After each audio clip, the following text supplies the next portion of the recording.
की सभ्यता कह लीजिए, चाहे आप इसको सिंधु सरस्वती सभ्यता कहिए या इसको हड़प्पा सभ्यता कहिए। अंतर कितना है, सिंधु घाटी की सभ्यता का नाम पहले आता था जब इसके पहले अवशेष इस सभ्यता के सिंधु घाटी के किनारे खोजे गए थे। बाद में जब इस सभ्यता के अवशेष अन्य नदियों के किनारे खोजे गए तो फिर पुरातत्ववेत्ताओं को लगा कि एक नदी के नाम पर इस पूरी सभ्यता का नाम रखना उचित नहीं है, तो सबसे पहला खोजा गया स्थल है ना, फर्स्ट डिस्कवर्ड प्लेस जो था वो था हड़प्पा इन 1921 में बाई दयाराम साहनी के द्वारा हड़प्पा स्थल को खोजा गया, जो सबसे पहला खोजा गया स्थल था, इसलिए इस पूरी सभ्यता का नाम हड़प्पा सभ्यता रख दिया गया। तो अब आपके मन में कोई कंफ्यूजन नहीं रहेगा कि सिंधु घाटी की सभ्यता या सिंधु सरस्वती सभ्यता या हड़प्पा सभ्यता इसका नाम क्यों है, ये बात आपको क्लियर हो जाएगी। ठीक है, चलिए, तो कॉमनली हम लोग क्या कहते हैं, नॉर्मली नाम आपको, जैसे हमने भी यहां पे हेडिंग क्या डाली हुई है, इंडस वैली सिविलाइजेशन, सिंधु घाटी की सभ्यता, लेकिन वास्तव में इसका नाम क्या है, हड़प्पा सभ्यता। ठीक है, चलिए एक एक करके बात करेंगे इस सभ्यता के बारे में, हर एक पॉइंट्स को बहुत ध्यान से समझेंगे, बहुत ध्यान से आप लोग समझिएगा। संपूर्ण NCERT plus Uttar Pradesh board की एससीईआरटी की किताबों का निचोड़ आपको इसमें मैं करा रहा हूं, राइट, क्लियर है। चलो, तो पहला पॉइंट हमने कहा कि आखिरकार ये हड़प्पा की कहानी है क्या, द स्टोरी ऑफ हड़प्पा, आखिरकार ये हड़प्पा आया कहां से, सबसे पहले इसके बारे में लोगों को पता कैसे चला, याद रखना भैया। तो भारत में अगर मैं बात करूंगा, भारत जो आज का पाकिस्तान है, अफगानिस्तान है, और जो भारत है वो पहले एक ही था, भारत ही कहते थे उसको, है ना, हिंदुस्तान कहते थे। तो उस पर अंग्रेजों का शासन चल रहा था, क्या चल रहा था भैया, उस पर अंग्रेजों का शासन चल रहा था। तो अंग्रेज भारत से बहुत सारी चीजों को दोहन करके कहां लेके जा रहे थे, इंग्लैंड लेकर के जा रहे थे। भारत से व्यापारी चीजों को इंग्लैंड लेकर के जाते थे, भारत से सस्ती चीजों में दाम में खरीद रहे हैं, इंग्लैंड में महंगे दामों में बेच रहे हैं। तो ट्रांसपोर्ट के लिए, आवागमन के लिए उन्होंने और बेहतर चीज बनाने के लिए उन्होंने रेलवे का आविष्कार किया। किसका आविष्कार किया, रेलवे का आविष्कार। अब यहां पे ये नहीं आप कह सकते कि अंग्रेजों ने रेलवे का आविष्कार भारत की और जो है कि डेवलपमेंट के लिए, भारत के विकास के लिए किया, नहीं, उन्होंने रेलवे का आविष्कार अपने निजी फायदों के लिए किया था। ठीक है, तो जब याद रखना, आज से 150 साल पहले लगभग, यानी लगभग 1856 में जब पंजाब में पहली बार रेलवे लाइन बिछाई जा रही थी, पंजाब में कहां पे भैया पहली बार रेलवे लाइन बिछाई जा रही थी, पंजाब वाला जो पूरा क्षेत्र है जो पाकिस्तान में आज है और कुछ भारत में है वहां पे, तो जो पाकिस्तान वाला हिस्सा है, कराची से लाहौर तक का जो हिस्सा है, कराची से लाहौर, तो जब पंजाब में पहली बार कराची से लाहौर तक जब रेलवे लाइन बिछाई जा रही थी, तो इस काम में जुटे इंजीनियरों को अचानक हड़प्पा पुरा स्थल मिला। अब इसका नाम उस समय हड़प्पा पुरा स्थल नहीं रहा होगा, ये तो कोई पुरा स्थल मिला। पिछली क्लास में मैंने आपको पढ़ाया ना, पुरा स्थल का मतलब क्या है, कोई फैक्ट्री साइट्स, कोई आर्कियोलॉजिकल साइट्स जो प्राचीन इतिहास से संबंध रखती है, कोई साइट्स, बाद में इसका नाम हड़प्पा रखा, तो हड़प्पा पुरा स्थल मिला। दो इंजीनियर थे जिनका नाम था जॉन ब्रांटन, जिनको ब्रांटन बंधु कहते हैं, जॉन ब्रांटन और विलियम ब्रांटन, जो इस काम को लीड कर रहे थे। तो दो इंजीनियर थे, जॉन ब्रांटन और विलियम ब्रांटन, जिनको ब्रांटन बंधु कहते हैं, वो इसको लीड कर रहे थे इस पूरे काम को। और जब यहां पर रेलवे लाइन बिछाई जा रही थी, तो रेलवे लाइन बिछाई जाते समय उनको पंजाब वाले क्षेत्र में और एक पुरा स्थल प्राप्त हुआ। पुरा स्थल का मतलब पुराना मिट्टी का एक किला टाइप का, मिट्टी का एक ढेर टाइप का मिला। जब उन्होंने उसको खोदा तो उसमें बढ़िया बढ़िया ईंट उनको मिली, ब्रिक्स मिली, ईंट मिली, तो बहुत सारी ईंटें मिली। तो उनको लगा कि भाई ये कोई पुराना खंडहर होगा, है ना, तो ये हमारे बहुत काम का आ जाएगा। तो उन्होंने वहां से बहुत सारी ईंटों को उखाड़ लिया और बहुत सारी ईंटों को उखाड़ करके कहां, रेलवे लाइन का जो ट्रैक था वहां पर बिछा दिया। लेकिन जब वो खोदते गए तो उनको पता चला कि ये तो काफी लंबा खंडहर था। तब पता चला कि भाई साहब ये कोई एक खंडहर मात्र नहीं है, ये तो कोई पुरानी सभ्यता है जिसका पतन समय के अनुसार हुआ। फिर बाद में पुरातत्ववेत्ताओं को यहां पे नजरें पड़ी और फिर इसकी पूरी खोज हुई, याद रखना। तो इसकी शुरुआत के बारे में कहा है, तो इसकी शुरुआत जो है वो रखी है, वो यहां पे रेलवे लाइन बिछाई जा रही थी, तब इसके समय पर हुआ, याद रखना। बात क्लियर? कोई दिक्कत यहां पर एक बार यस सर लिखेंगे। सर मैराथन क्लास करा दीजिएगा। सर बिल्कुल कराऊंगा मैं। लास्ट के आपके यूपी टेट के लास्ट के 10 दिन लगातार मैं आपको सारे प्रीवियस ईयर के पेपर और सारे एमसीक्यू क्वेश्चन की प्रैक्टिस कराऊंगा, आप निश्चिंत रहो, ठीक है। ध्यान रखना, ये जो साइट्स कहां पे, आधुनिक पाकिस्तान में। तो about 150 years ago when the first railway lines were being laid in Punjab, the engineers engaged in this work suddenly discovered the Harappa archaeological sites which is in modern Pakistan. जो भी कहां पर भी है, जो आधुनिक पाकिस्तान में है, उसको उन्होंने खोजा, उसको उन्होंने क्या किया भैया, खोजा। बोलो कोई दिक्कत, कोई दिक्कत यहां पे क्या सर, यहां पे कोई भी दिक्कत इसका नहीं है, यहां पे कोई दिक्कत नहीं है।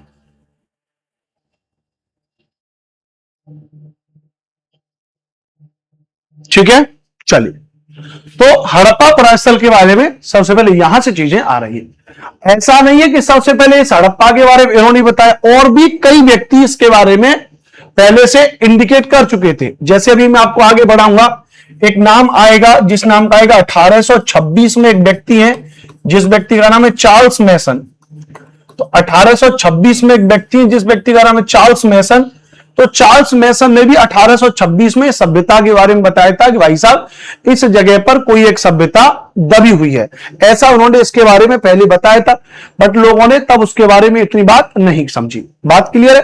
तो सबसे पहले बताया था, बाद में प्रैक्टिकली रूप से सभ्यता की जब खोज हुई तो सामने हुई। बाद में जब पता चला कि ये जो खंडहर है ये उपमहाद्वीप के सबसे पुराने शहरों में से एक है। The ruins are one of the oldest cities in the subcontinent। इस पूरे उपमहाद्वीप के सबसे पुराने शहरों में से एक शहर कौन से माने जाते हैं? हड़प्पा सभ्यता के शहर माने जाते हैं। और इन शहरों का निर्माण लगभग आज से 4700 साल पहले हुआ था। These cities were built about 4700 years ago। आज से लगभग 4700 साल पहले इस सभ्यता के नगरों का निर्माण हुआ था। तो डायरेक्ट यहां से प्रश्न आपके टेट लेवल में, सुपर टेट लेवल में, या सीधा टेट लेवल के पेपरों में सीधा सवाल पूछ लिया जाएगा कि हड़प्पा सभ्यता के नगरों का निर्माण कब हुआ। तो हड़प्पा सभ्यता के नगरों का निर्माण याद रखना भैया आज से 4700 साल पहले हुआ था, रखना भैया। ठीक है, और यह खंडहर उपमहाद्वीप के सबसे पुराने शहरों में से एक है। ठीक है, चलिए सर आर्टिकल से भी क्वेश्चन आएगा सर, पॉलिटी में एक आध क्वेश्चन आ जाए तो आ जाए, वरना आपके पेपर में जो पॉलिटी आती है वो डायरेक्ट संविधान वाली पॉलिटी नहीं आती है, एससीईआरटी और एनसीईआरटी वाली पॉलिटी आती है। हम, हमारा समाज, हमारा संविधान, लोकतंत्र, विविधता, विविधता एवं भेदभाव, ये वाले चैप्टर्स आपके में ज्यादा आते हैं, जिनको मैं आपको कराऊंगा। ठीक है, तो कुल मिला के आप इतनी सी बात समझ गए कि हड़प्पा सभ्यता की कहानी है क्या, ये कहानी आई कैसे, और ये नगर कितने पुराने हैं, और इन नगरों का विकास कब हुआ, ये बात आप यहां पे अच्छे तरीके से समझ गए। ठीक है, चलिए अब हम लोग आगे चलेंगे, इससे जुड़े हुए सारे पॉइंट्स को हम लोग यहां पे विधिवत तरीके से पढ़ेंगे। हमने कहा कि सभ्यता का सबसे पहले खोजा गया स्थल हड़प्पा था। तो फर्स्ट प्लेस जो था इस सभ्यता का कौन सा था? हड़प्पा था, जो सिंधु नदी के आसपास था, इसलिए इस सभ्यता को सिंधु सभ्यता या सिंधु घाटी की सभ्यता नाम दिया गया। तो बच्चे पूछते हैं कि सर इस सभ्यता का नाम सिंधु घाटी की सभ्यता कैसे रखा गया? तो इसलिए रखा गया कि पहले इसका खोजा गया स्थल जो हड़प्पा था वो सिंधु नदी के आसपास था, इसलिए लोगों को लगा कि ये जो सभ्यता है ये सिंधु नदी के किनारे विकसित हुई है, तो उसी के नाम पे इसका नाम सिंधु घाटी की सभ्यता रख दिया।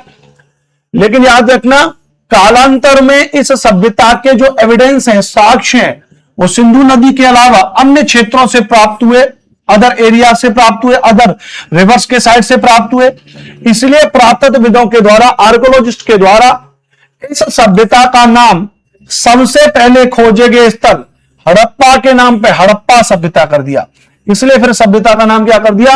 हड़प्पा सभ्यता कर दिया। तो ये बात क्लियर होगी कि आखिरकार इस सभ्यता का नाम हड़प्पा सभ्यता कैसे हुआ, सिंधु घाटी सभ्यता से इसका नाम हड़प्पा सभ्यता कैसे हुआ, ये बात आप यहां पर समझ चुके हो। ठीक है, चलिए यानी आप समझे कि हड़प्पा सभ्यता क्या है, हड़प्पा की कहानी क्या है, कहां से हड़प्पा आया, कब इन नगरों का विकास हुआ, और इसके बारे में जानकारी किसके द्वारा दी। अब हम इसको डिटेल में पढ़ेंगे, बहुत पॉइंट टू पॉइंट सिस्टम के अकॉर्डिंग आप चीजों को पढ़ेंगे। इस सभ्यता का जो आकार है वो त्रिभुजाकार था। The shape of this civilisation was triangular. सभ्यता का आकार कैसा था? त्रिभुजाकार। त्रिभुजाकार सेंस का मतलब क्या है? शुरुआत में अगर आप देखोगे तो यहां पर मैंने आपको बताया था ना, इस तरीके से बताया था ना, तो ये जो सभ्यता विकसित हुई है, ये वाली सभ्यता इस वाले क्षेत्र में विकसित हुई है, इस वाले क्षेत्र में। तो लगभग इसका आकार जो है त्रिभुजाकार माना जाता है। लगभग इसका आकार कैसा माना जाता है? त्रिभुजाकार माना जाता है, याद रखना। और यह सभ्यता 13 लाख वर्ग किलोमीटर क्षेत्रफल में फैली हुई है। This civilisation is spread over an area of 13 lakh square kilometre. कितना? 13 लाख स्क्वायर किलोमीटर। तो यह सभ्यता 13 लाख वर्ग किलोमीटर, यह सभ्यता 13 लाख वर्ग किलोमीटर के क्षेत्रफल में फैली हुई है, याद रखना। इस सभ्यता के बारे में सबसे पहले जानकारी 1826 में चार्ल्स मेसन के द्वारा दी गई थी। बिल्कुल आप या तो इस पीडीएफ से अपनी पढ़ाई कर ही लेना, वरना मैं तो कहता हूं कि आगे चल के टेट का पेपर पास करने के बाद आपको उत्तर प्रदेश में सुपर टेट की परीक्षा देनी है, यही सारे पॉइंट सुपर टेट में काम आएंगे। आपको एक रत्ती भर भी ज्यादा पढ़ने की जरूरत नहीं है सुपर टेट के लिए भी, याद रखना। तो आप इन्हीं सारे पॉइंट्स को विधिवत तरीके से अपनी कॉपी में नोट कर लीजिएगा, याद रखना, ठीक है। हाँ, थोड़ा बहुत एक्स्ट्रा पॉइंट्स बस सुपर टेट के लिए पढ़ने हैं, उससे ज्यादा कुछ नहीं है, तो इनको अच्छे से नोट्स बना लीजिएगा, ठीक है। बिल्कुल जैसे सीक्वेंस में मैंने बुलेटिन पॉइंट्स लिखे वैसे ही आप अपनी कॉपी में इन पॉइंट्स को लिखते जाओ, ठीक है। कुछ लोग कहते हैं सर नोट्स बनाने में परेशानी होती है, आप हाथ से लिख करके पढ़ाओ, तो मैं तो हाथ से लिख करके ही पढ़ा दूंगा, लेकिन हाथ से लिख करके पढ़ाने में बहुत टाइम जाता है, ठीक है। और इसलिए हमने यहां पे सब कुछ टाइप करके रखते हैं ताकि आपको एक्सप्लेन कर दें, ताकि आपको यहां पे समझा दें, ठीक है। कोई दिक्कत आपकी यहां पे नहीं होनी चाहिए, ठीक है। एग्जैक्ट यही सारी चीजें आपको आगे चल करके टेट के बाद सुपर टीटी के पेपर में हेल्प करेंगी, ठीक है। कोई दिक्कत? ठीक है। कुछ ब्लर जैसा शो हो रहा है क्या? मुझे ही ब्लर लग रहा है क्या?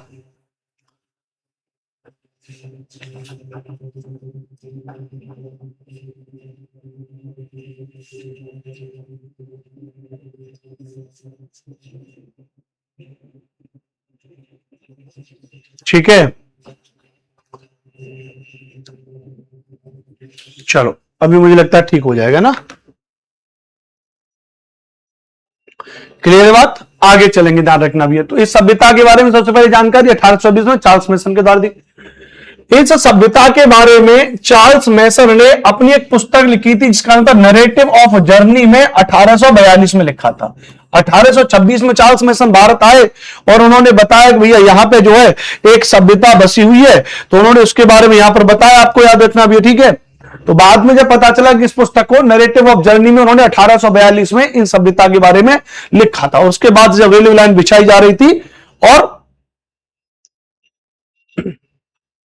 तब उसके बारे में पता चला, याद रखना। अच्छा, ये सब खुदाई का काम जो होता है वो आर्कोलॉजिकल डिपार्टमेंट करता है, पुरातत्व विभाग करता है, जो आज भी स्थायी है ना।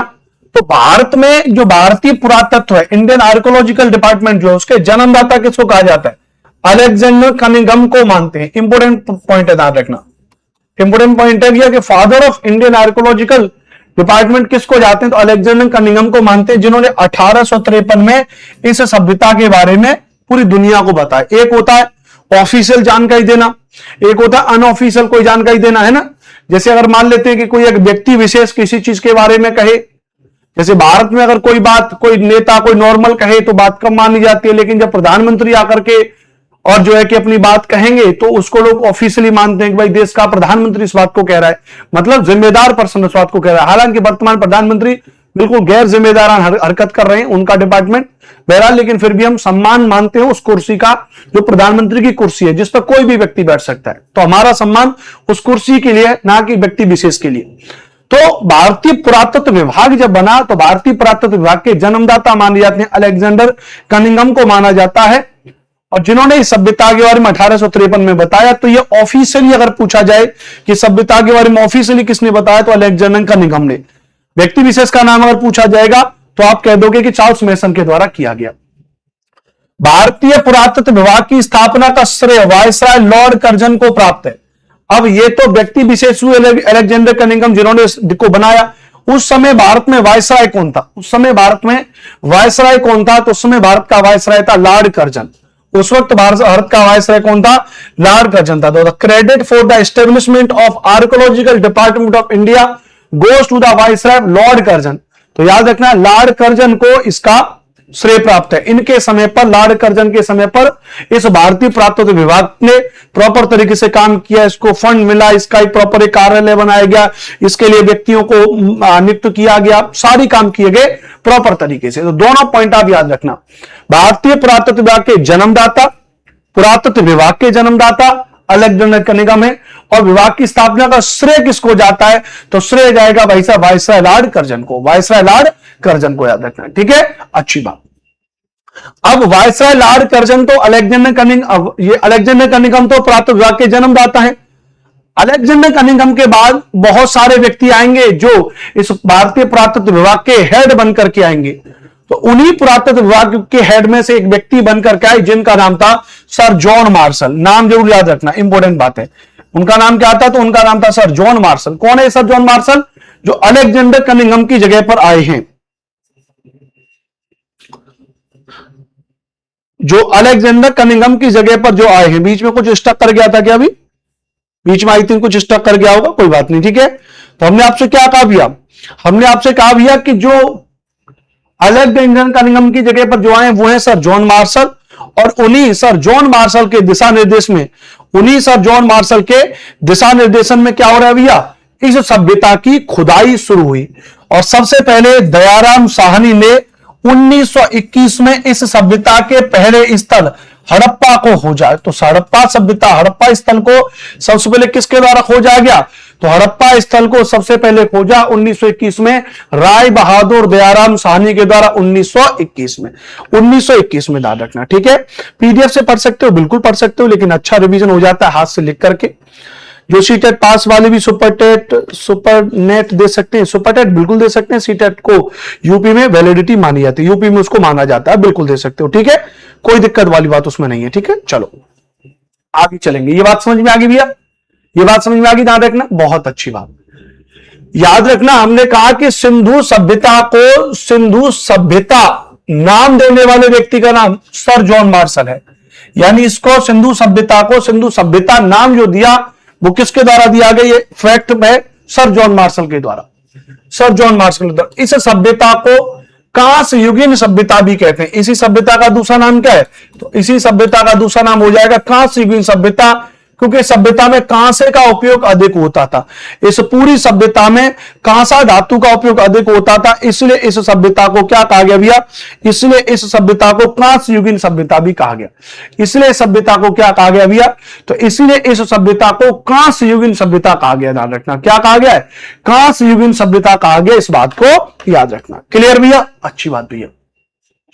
याद रखना, Mohenjodaro and the Indus civilisation एक बुक है, एक पुस्तक का नाम है, जरूर याद रख लीजिएगा। देखो क्वेश्चन क्या है, आजकल यूपी में थोड़े अटपटे क्वेश्चन पूछ लिए जाते हैं। मैं यूपी टेट की बात करूं तो उसमें भी थोड़े अटपटे क्वेश्चन पूछ लिए जाते हैं। सुपर टेट की आप आगे तैयारी करोगे वहां पे भी थोड़े अटपटे क्वेश्चन पूछे जाते हैं, क्योंकि यूपी में जैसे यूपी SSC पेट है या यूपी की जो अन्य परीक्षाएं उनमें आप देखोगे तो क्वेश्चन बड़े अटपटे पूछ लिए जाते हैं। तो इसलिए मैं अभी जो आपको पढ़ा रहा हूं वो कुछ एक्स्ट्रा पढ़ा करके चल रहा हूं, एक्स्ट्रा कंटेंट पढ़ा के चल रहा हूं कि क्वेश्चन अगर अटपटा पूछता भी तो एक लेवल से बाहर नहीं पूछेगा ना। तो डिटेल में पढ़िए, जबकि सीटेट का बहुत अच्छा फंडा है। सीटेट में कक्षा 6, 7, 8 की एनसीईआरटी से प्रश्न पूछेगा, उसी को घुमा फिरा के उसी को अगल बगल बदल के ही पूछेगा, बाहर नहीं पूछेगा। लेकिन यूपी में थोड़ा कहीं से भी पूछ सकता है, यूपी के थोड़ी मामला गड़बड़ है। तो एक पुस्तक याद रखना, जिस पुस्तक का नाम है Mohenjodaro and the Indus civilisation. पुस्तक में जो जॉन मार्शल है उन्होंने लिखा है, मार्शल ने इसे भारतीय सभ्यता नाम दिया है। इस सभ्यता को, सिंधु घाटी सभ्यता को भारतीय सभ्यता किसके द्वारा कहा गया? तो सिंधु घाटी सभ्यता को भारतीय सभ्यता जो कहा गया वो मार्शल के द्वारा कहा गया। कौन है Marshall? Sir John Marshall. Sir John Marshall. कौन सी किताब थी सर जॉन मार्शल की? तो जॉन मार्शल ने किताब लिखी थी जिस किताब का नाम क्या था? Mohenjodaro and the civilisation. Mohenjodaro and the civilisation. सिंधु घाटी सभ्यता को सिंधु सभ्यता नाम किसके द्वारा दिया गया? जॉन मार्शल के द्वारा दिया गया। याद रखना, याद रखना, सिंधु घाटी सभ्यता को प्रथम नगरीय सभ्यता किसके द्वारा कहा गया? बड़ा महत्वपूर्ण प्रश्न है, तो नाम याद रखना। एक व्यक्ति है गार्डन चाइल्ड। क्या? एक व्यक्ति है, याद रखना, गार्डन चाइल्ड। तो गार्डन चाइल्ड ने इसे प्रथम नगरीय सभ्यता नाम दिया। गार्डन चाइल्ड ने इसे प्रथम नगरीय सभ्यता नाम दिया। इस सभ्यता के अधिकांश स्थल सरस्वती घाटी में मिले हैं। गार्डन चाइल्ड ने इसे क्या कहा है? प्रथम नगरीय सभ्यता कहा है। सिंधु सभ्यता के अधिकांश स्थल सरस्वती घाटी में मिले हैं। याद रखना, जो आज विलुप्त हो गई है। जो क्षेत्र हकरा घग्गर क्षेत्र, एक क्षेत्र है ध्यान रखना, उस क्षेत्र को हकरा या हाकरा घग्गर क्षेत्र कहते हैं। सिंधु सभ्यता कह दिए, सरस्वती घाटी वाला जो क्षेत्र है उसको हाकरा घग्गर क्षेत्र बोलते हैं। यहां से राजस्थान में घग्गर नदी बह रही है, इसलिए इसे सिंधु सरस्वती सभ्यता भी कहते हैं। मैंने शुरुआत में आपको बताया इस सभ्यता के कई नाम है, सिंधु घाटी की सभ्यता, सिंधु सभ्यता, जॉन मार्शल ने इसको भारतीय सभ्यता कहा, गॉर्डन चाइल्ड ने इसको नगरीय सभ्यता कहा, क्योंकि यहां पे जो है कि नगर के साक्ष्य यहां पर पाए गए। मतलब ये सभ्यता ग्रामीण सभ्यता नहीं थी, ये सभ्यता नगरी सभ्यता थी, इसलिए गॉर्डन चाइल्ड ने इसको नगरी सभ्यता नाम दिया। इस सभ्यता के अवशेष सरस्वती नदी के किनारे पाए गए तो इसको सरस्वती सभ्यता कहा। सिंधु सरस्वती नदी के किनारे पाए गए तो सिंधु सरस्वती सभ्यता कह दिया गया। जहां सरस्वती नदी बह रही है वो क्षेत्र हकरा घग्गर क्षेत्र कहलाता है, तो हकरा घग्गर क्षेत्र सभ्यता भी इसको कहते हैं। इसमें कोई दिक्कत वाली बात नहीं है, सिस्टमेट के लिए आपको याद करना ही पड़ेगा। आप यूपी टेट का पेपर दे रहे हो, जूनियर की परीक्षा कर रहे हो, इतनी पढ़ाई आपको करनी पड़ेगी। आगे चल के आप सुपर टीटी का एग्जाम दोगे तो आपको उतनी परीक्षा पढ़ाई करनी पड़ेगी, ठीक है, याद रखना। हड़प्पा सभ्यता को भारतीय उपमहाद्वीप की प्रथम नगरीय क्रांति माना जाता है, प्रथम नगरीय क्रांति माना जाता है। इसको प्रथम नगरीय सभ्यता नाम किसके द्वारा दिया गया? गॉर्डन चाइल्ड के द्वारा दिया गया, देखना। कार्बन डेटिंग पद्धति तो आप जानते होंगे, C14 के द्वारा हड़प्पा सभ्यता की जो तिथि है वो 2500 ईसा पूर्व से लेकर 1750 ईसा पूर्व मानी जाती है। अब आप अलग अलग किताब पढ़ोगे, अलग अलग जितनी भी आप बुक पढ़ोगे, उन बुक में इसकी तिथियां अलग अलग दे रखी होंगी। कहीं पर इसकी तिथि कुछ दे रखी होगी, कहीं पर इसकी तिथि कुछ दे रखी होगी। कोई कह रहा होगा कि 2350 ईसा पूर्व से 1750 ईसा पूर्व, कोई 2400 ईसा पूर्व से 1750 ईसा पूर्व, अलग अलग तिथियां हैं। अब एग्जैक्ट तो नहीं पूछती, लेकिन उनमें भी जो सबसे सटीक है, जो आप देखते हो जब हम किसी की पुरानी समय के बारे में पता करते हैं तो कार्बन डेटिंग पद्धति के द्वारा पता करते हैं। तो कार्बन डेटिंग पद्धति के द्वारा हड़प्पा सभ्यता की जो तिथि है वो 2500 ईसा पूर्व से 1750 ईसा पूर्व मानी गई। कितनी मानी गई भैया? तो 2500 ईसा पूर्व से 1750 ईसा पूर्व मानी गई है। इस बात को ध्यान रखना भैया, ठीक है। चलो, कोई दिक्कत, ये बात समझ में आ गई। तो यहां पर हमने आपको इस सभ्यता के बारे में प्रॉपर बताया। यहां पर हमने आपको इस सभ्यता से जो डिफेक्ट बताए कि इस सभ्यता की तिथि क्या है, तो हड़प्पा सभ्यता की तिथि 2500 से 1750 ईसा पूर्व मानी जाती है। एक बार फिर से याद रख लेना, हड़प्पा सभ्यता क्या एक ग्रामीण सभ्यता थी? नहीं, हड़प्पा सभ्यता एक ग्रामीण सभ्यता नहीं थी, हड़प्पा सभ्यता एक नगरीय सभ्यता थी। हड़प्पा सभ्यता को प्रथम नगरीय सभ्यता नाम दिया गया गार्डन चाइल्ड के द्वारा। हड़प्पा सभ्यता को सिंधु घाटी की सभ्यता कहते हैं, सिंधु सरस्वती सभ्यता कहते हैं। जो सिंधु सरस्वती सभ्यता कहते हैं, सरस्वती नदी हकरा घग्गर क्षेत्र से बहती थी तो इसलिए इसको हकरा घग्गर क्षेत्र सभ्यता भी इसको नाम देते हैं भैया। सिंधु घाटी की सभ्यता या हड़प्पा सभ्यता को भारतीय सभ्यता कहा है। जॉन मार्शल ने Mohenjodaro and the Indus civilisation नामक पुस्तक में मार्शल ने इसे भारतीय सभ्यता नाम दिया है। सिंधु सभ्यता नाम भी जॉन मार्शल के द्वारा दिया गया। इसे कांस्य युगीन सभ्यता भी कहते हैं, क्योंकि सभ्यता में कांस्य का उपयोग किया गया था। इस सभ्यता का सबसे पहले खोजा गया स्थल हड़प्पा था, जिसकी खोज 1921 में राय बहादुर दयाराम साहनी और उनके एक सहयोगी मित्र थे माधव स्वरूप वत्स के द्वारा की गई। किसके दिशा निर्देशन में? जॉन मार्शल के दिशा निर्देशन में 1921 में। जॉन मार्शल कौन है? तो भारतीय पुरातत्व विभाग के हेड बन के आए हैं, मुखिया बनकर के आए हैं। भारतीय पुरातत्व विभाग की जब बात होगी तो उसकी स्थापना का श्रेय किसको जाएगा? तो वायसराय लॉर्ड कर्जन को जाएगा। सिंधु भारतीय पुरातत्व विभाग का जन्मदाता किसको कहते हैं? अलेक्जेंडर कनिंघम को कहते हैं, जिन्होंने 1853 में सबसे पहले सभ्यता के बारे में बताया। सिंधु घाटी की सभ्यता का आकार त्रिभुजाकार है। सिंधु घाटी की सभ्यता 13 लाख वर्ग किलोमीटर में फैली हुई थी। सिंधु घाटी सभ्यता के बारे में सबसे पहले 1826 में और ध्यान रखना चार्ल्स मैसन ने बता दिया था। चार्ल्स मैसन ने 1842 में अपनी पुस्तक नैरेटिव ऑफ जर्नी में सिंधु घाटी सभ्यता के बारे में लिखा। सिंधु घाटी सभ्यता की कहानी यही है कि जब 1856 में पंजाब वाले क्षेत्र में, लाहौर कराची वाले क्षेत्र में पहली बार रेलवे लाइन बिछाई जा रही थी, तो जॉन ब्रांटन और विलियम ब्रांटन नामक 2 इंजीनियरों की देखरेख में सबसे पहले इस प्रस्थल को दुनिया के सामने लाया गया। फिर तमाम तरीके से इसका खोज हुआ और आज भी इसकी और खुदाई हो रही है, आज भी इसका उत्खनन का काम चल रहा है, ताकि नई नई चीजों के बारे में हम पता कर सके। बोलो बोलो, क्लियर है? बोलो भैया। सर क्या 6-7-8 बुक एनसीईआरटी से पढ़ सकते हैं? प्लीज बताइए। बिल्कुल पढ़ सकते हो आप, एनसीईआरटी पढ़ो, एससीईआरटी पढ़ो, बिल्कुल पढ़ो भैया, कोई दिक्कत वाली बात नहीं है।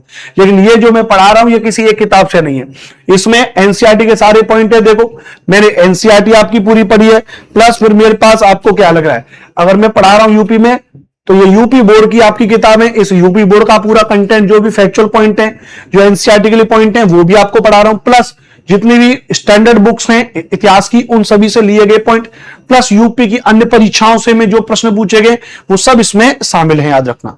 ठीक है, तो अगर आप इतने को देख करके, मेरी क्लास को देख करके अपने नोट्स बना सकते हो और पढ़ सकते हो तो सबसे बेहतर आपके लिए यही है, याद रखना। बाकी आप स्वतंत्र हैं, लोकतंत्र में रहते हैं, आप कुछ भी कर सकते हो। ठीक है, तो ये हमने आपको एक परिचय दिया हड़प्पा सभ्यता के बारे में। अब जब हड़प्पा सभ्यता के को परिचय हुआ, हड़प्पा सभ्यता के बारे में खोज हुई, तो हड़प्पा सभ्यता के, जैसे हमने कहा कि 1921 में हड़प्पा सभ्यता खोदा, उसके बाद तमाम नगर हुए। तो नगरों की विशेषता क्या होती है? हर एक नगरों की अपनी एक विशेषता होती है। जैसे हमने अपनी कॉलोनी में नया घर बनवाया, तो हमारी सर आपकी कॉलोनी की क्या विशेषता है? तो हमने कहा कि हमारी कॉलोनी के 4 दरवाजे हैं, चारों दिशाओं से 4 दरवाजे हैं, 14 दीवारी हो रखी है कॉलोनी की, गार्ड रहता है, गेट लगा हुआ है, सीवर लाइन पड़ी हुई है, गैस की लाइन पड़ी हुई है, रोड पक्के हैं। तो ये हमारी कॉलोनी की विशेषता है। ऐसे ही जब इस सभ्यता को खोजा गया तो इस सभ्यता के नगरों की भी बहुत ज्यादा विशेषताएं थी, तो नगरों को हमको समझना पड़ेगा, याद रखना। तो नंबर 1 समझना कि इन नगरों में से कई को 2 या उससे ज्यादा हिस्सों में विभाजित किया गया था। तो सिंधु घाटी सभ्यता के जो नगर थे, सिंधु घाटी सभ्यता के जो नगर थे, वो उस तरीके से, इस तरीके से 2 भागों में बटे हुए थे। इस तरीके से 2 भागों में बटे हुए थे। Many of these cities were divided into 2 और मोर पार्ट्स। 2 या 2 से अधिक भागों में बटे हुए थे, लेकिन सामान्यतः जो नगर है वो 2 भाग में बटे हुए। प्राय पश्चिमी भाग कैसा था? छोटा था। ये कैसा, ध्यान रखना, ये पश्चिमी भाग है। ये कैसा, इसका पश्चिमी भाग है, ध्यान रखना। ये कैसा है, इसका वेस्टर्न है, वेस्टर्न पार्ट है। तो पश्चिमी भाग कैसा था? छोटा था, लेकिन ऊंचाई पर बसा था। ये कैसा है भैया? पश्चिमी भाग छोटा है लेकिन ऊंचाई पर बसा है। किस पे भैया? ऊंचाई पर बसा है। ठीक है, और पूर्वी हिस्सा बड़ा था। तो ये पूर्वी हिस्सा देख रहे हो, ये क्या बड़ा है, लेकिन ये निचले इलाके में बसा था। Generally the western part was smaller but built on a higher ground and the eastern part was larger but was in a lower area।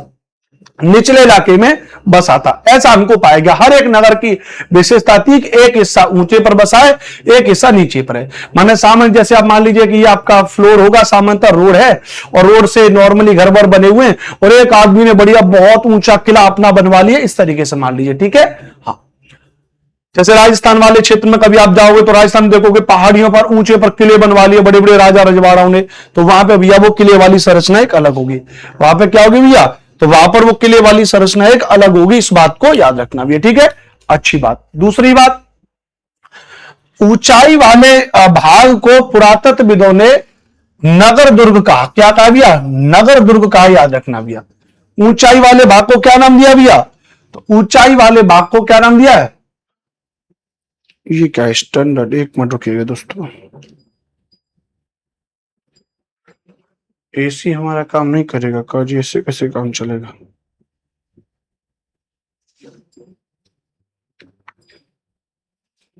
ठीक है,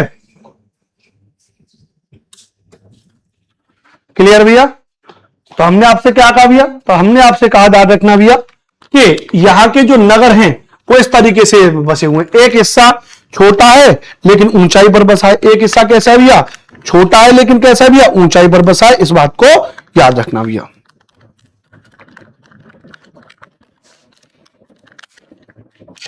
ठीक है, अच्छी बात। दूसरी बात अगर हम बात करेंगे यहां पे, ध्यान रखना भैया, तो दूसरी बात क्या है भैया? ऊंचाई वाले भाग को पुरातत्वविदों ने नगर दुर्ग कहा। यह बड़ा महत्वपूर्ण सवाल है, यह बड़ा महत्वपूर्ण सवाल है कि ये जो ऊंचाई वाला द्वार है, ध्यान रखना, ये जो ऊंचाई वाला द्वार है, ध्यान रखना, इसको क्या कहा गया भैया? इसको नगर दुर्ग कहा गया है। इसको नगर दुर्ग कहा, ये क्या? नगर का दुर्ग है, ध्यान रखना, है ना, नगर दुर्ग का है। निचले वाले हिस्से को निचला नगर कहा गया। निचला वाला हिस्सा है जिसको क्या कहा गया भैया? इसको निचला नगर कहा गया। इसको क्या कहा गया भैया? निचला नगर कहा गया। दोनों हिस्सों की 4 दीवारियां कच्ची ईंटों की बनाई जाती थी। यह सवाल ऐसे आपसे पेपर में पूछ लेता है कि भैया कच्ची ईंटों की बनाई गई थी? नहीं, पक्की ईंटों की बनी थी, याद रखना भैया। तो archaeologist have called the elevated portion the city citadel and the lower portion the lower city both section were built of backed brick। तो ये किससे बनी हुई है? ब्रिक से बनी हुई है, चट्टा मतलब पक्की ईंटों से बनी हुई है। क्या हुआ जी? किससे बनी हुई है?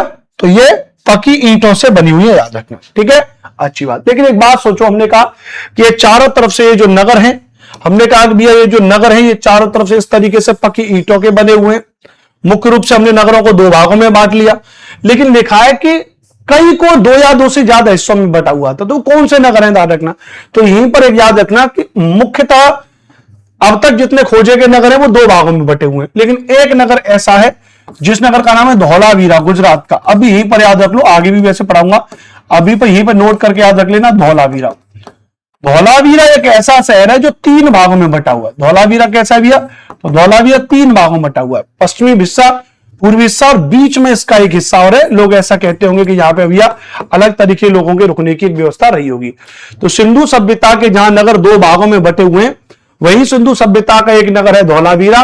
और धौलावीरा जो नगर है वो कितने हिस्सों में बटा हुआ है भैया, तो धौलावीरा जो नगर है वो तीन हिस्सों में बटा हुआ है। ठीक है, नगर दुर्ग, निचला नगर, पकी ईंट, दो भागों में, पूर्वी हिस्सा, पश्चिमी हिस्सा। सब समझ में आ गया, बोलो भैया।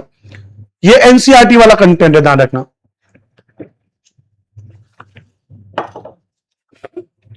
ठीक है, क्लियर है, प्रॉपर कंटेंट हम आपको पढ़ाते हैं, ध्यान रखना। ठीक है, आप सभी में से नंबर से तो जुड़े होंगे, आप में से भी कोई नंबर से नहीं जुड़ा है तो 8755238500 ये हमारा मोबाइल नंबर है, सभी लोग इससे जरूर जुड़े। और ये जो कोर्स आपको पढ़ा रहे हैं ये केवल 99 रुपीज में हमने आपका ये कोर्स रखा है आपके यूपी टेट एसएसटी के लिए। तो आई रिक्वेस्ट यू ऑल कि आप अपने दोस्तों को इसके बारे में जरूर बताएं कि भैया केवल 99 रुपए में अनुपम सर का यूपी टेट एसएसटी का पेड कोर्स ज्वाइन कर लीजिए, 60 नंबर का है। उनको हमारे एप्लीकेशन के बारे में बताओ, CLASSJONE class zone preparation app. तो क्लास जोन प्रिपरेशन ऐप है अनुपम सर का, और उस पर अनुपम सर पढ़ा रहे हैं प्रॉपर तरीके से। ठीक है, इतना काम तो आप कर सकते हो, राइट। चलो समझ में आ गया, आगे चलते हैं, ध्यान रखना। अब हम बात करेंगे, अब हम हड़प्पा सभ्यता के नगरों की विशेषताओं के बारे में पढ़ लिया, हड़प्पा सभ्यता का परिचय पढ़ लिया।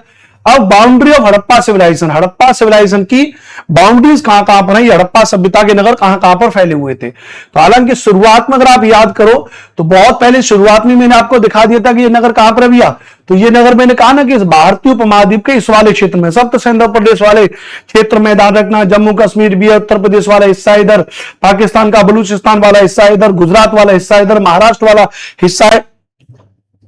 ये 13 लाख स्क्वायर किलोमीटर में यहां पर ये नगर फैले हैं। फिर ये एग्जैक्ट बाउंड्री क्या है, तो एग्जैक्ट बाउंड्री के बारे में अगर हम बात करेंगे इसके बारे में, तो जरा एग्जैक्ट बाउंड्री को आप यहां पर समझिए कि ये नगर आधुनिक पाकिस्तान के पंजाब और सिंध प्रांत में, भारत के गुजरात में, राजस्थान, हरियाणा और पंजाब प्रांतों में फैले हुए थे। एग्जैक्ट इनकी सीमाओं के बारे में अगर बात करेंगे तो ध्यान से समझना, इनका जो याद रखना भी, अगर इसके बारे में बात करेंगे तो इसका जो नॉर्दर्न फ्रंटियर है, इसका क्या है, इसका जो नॉर्दर्न फ्रंटियर है,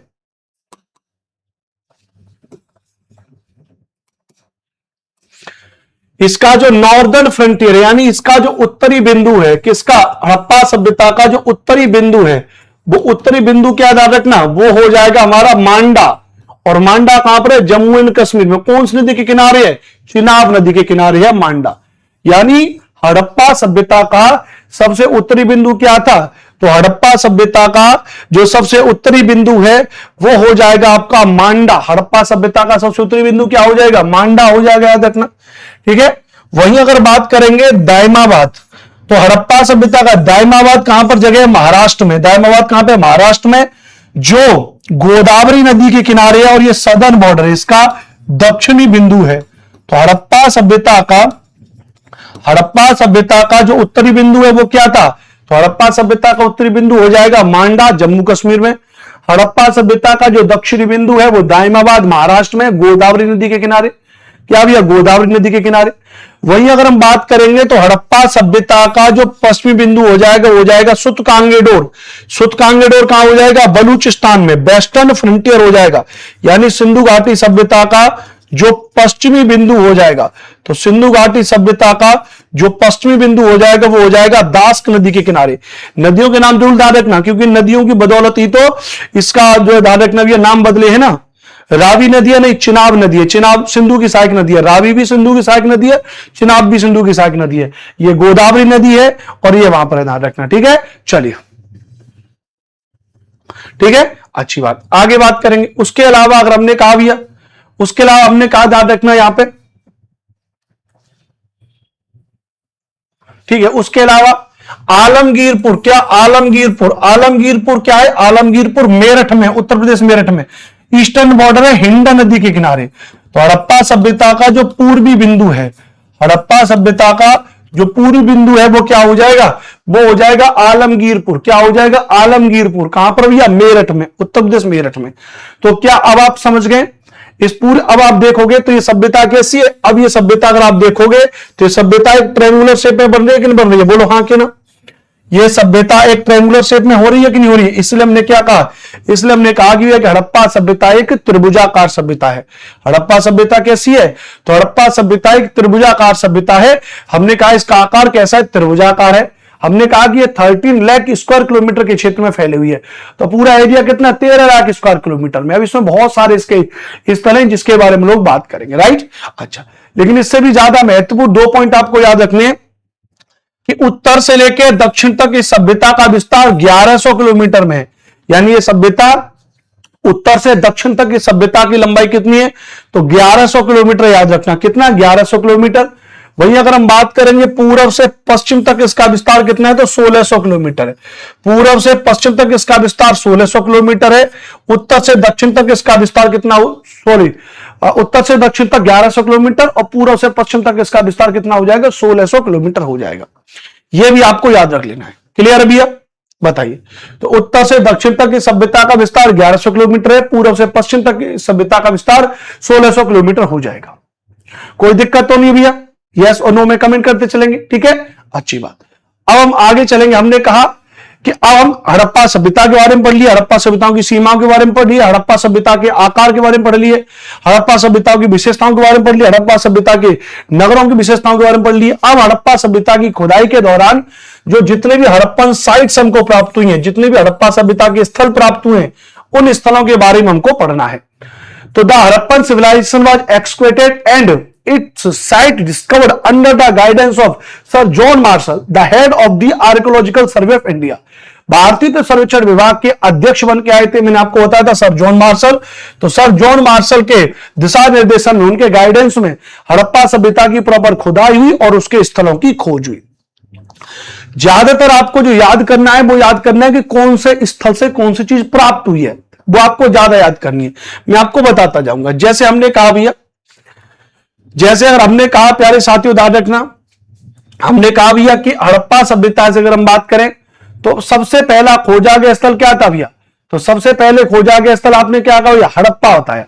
तो सबसे पहले खोजा गया स्थल क्या था, हड़प्पा था, याद रखना। तो अगर हड़प्पा सबसे पहले खोजा गया स्थल था, याद रखना भैया, तो पहली बात याद रखना कि यह सिंधु घाटी सभ्यता का खोजा गया पहला स्थल था। भाई जब खोजा गया था तब तो इसका नाम सिंधु घाटी सभ्यता था, बाद में इसका नाम तो हड़प्पा सभ्यता पड़ेगा ना। तो it was the first discovered site on the Indus valley civilisation. पहला पॉइंट नोट कर लीजिएगा, स्टार लगा दे रहा हूं, यह प्रश्न बिल्कुल बन सकता है। सबसे सिंधु घाटी सभ्यता का पहला खोजा गया स्थल कौन सा है, सिंधु घाटी सभ्यता का हड़प्पा। कहां पर है, तो वर्तमान में पाकिस्तान के पंजाब वाला जो क्षेत्र है उसके मोंटगोमेरी जिले में स्थित है, रावी नदी के किनारे। इंपोर्टेंट बात है, कौन सी नदी के किनारे भैया, तो रावी नदी के किनारे। तो हड़प्पा जो स्थल है वो कौन सी नदी के किनारे भैया, तो हड़प्पा जो स्थल है वो कौन सी नदी के किनारे भैया, तो रावी नदी के किनारे। It is currently located in Montgomery district of the Punjab region of Pakistan, situated on the bank of Ravi river. कौन सी नदी के किनारे भैया, रावी नदी के किनारे। ये तो दोनों पॉइंट्स आपको याद करने पड़ेंगे, राइट। इसकी खोज 1921 में राय बहादुर दयाराम साहनी तथा उनके एक सहयोगी मित्र का भी नाम आता है, माधव स्वरूप वत्स, माधव स्वरूप वत्स के द्वारा की गई थी। It was discovered in 1921 by Rai Bahadur Dayaram Sahni and his associate friends Madhav Swarup Vats. किसके द्वारा, तो माधव स्वरूप वत्स के द्वारा की गई। ध्यान रखना, किसके द्वारा किया गया भैया, माधव स्वरूप वत्स के द्वारा किया गया, ठीक है, अच्छी बात है। इसे सभ्यता का तोरण द्वार, इसे सभ्यता का तोरण द्वार या प्रशासनिक नगर कहते हैं। It is also known as administrative city of Harappa. प्रशासनिक नगर का मतलब क्या है कि मुख्य नगर था। तोरण द्वार समझते हो ना, जब हम किसी में एंटर करते हैं तो एक बड़ा सा दरवाजा होता है, तो आदमी उसमें अंदर जाता है। तो इसलिए हड़प्पा सभ्यता में सबसे पहले खोजा गया स्थल था, तो लोगों ने इसको नाम दे दिया तोरण द्वार। और प्रशासनिक नगर, यहां पे प्रशासन से संबंधित काम होता होगा, ऐसा एविडेंस प्राप्त हुए। तो याद हो जाएगा कि हड़प्पा सभ्यता का प्रशासनिक नगर किसको कहते हैं, ध्यान रखना। हड़प्पा सभ्यता का प्रशासनिक नगर किसको कहते हैं, हड़प्पा सभ्यता का तोरण द्वार किसको कहते हैं? दोनों चीज याद हो जाएंगी। हड़प्पा की खोज किसके द्वारा 1921 में राय बहादुर दयाराम साहनी उनके सहयोगी मित्र माधव स्वरूप वत्स के द्वारा की गई थी।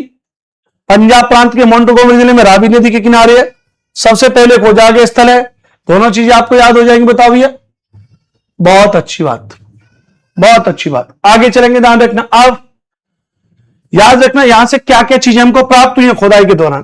तो एक पिक्चर हमको प्राप्त हुई है, पैर में सांप दबाई, अपने पैर में सांप को दबा लिया है। एक गरुड़ का चित्र हमको प्राप्त हुआ है। गरुड़ को आप जानते हो, गरुड़ भगवान सनातन धर्म में भी इनका नाम है। तो गरुड़ जो है विष्णु जी के वाहन है।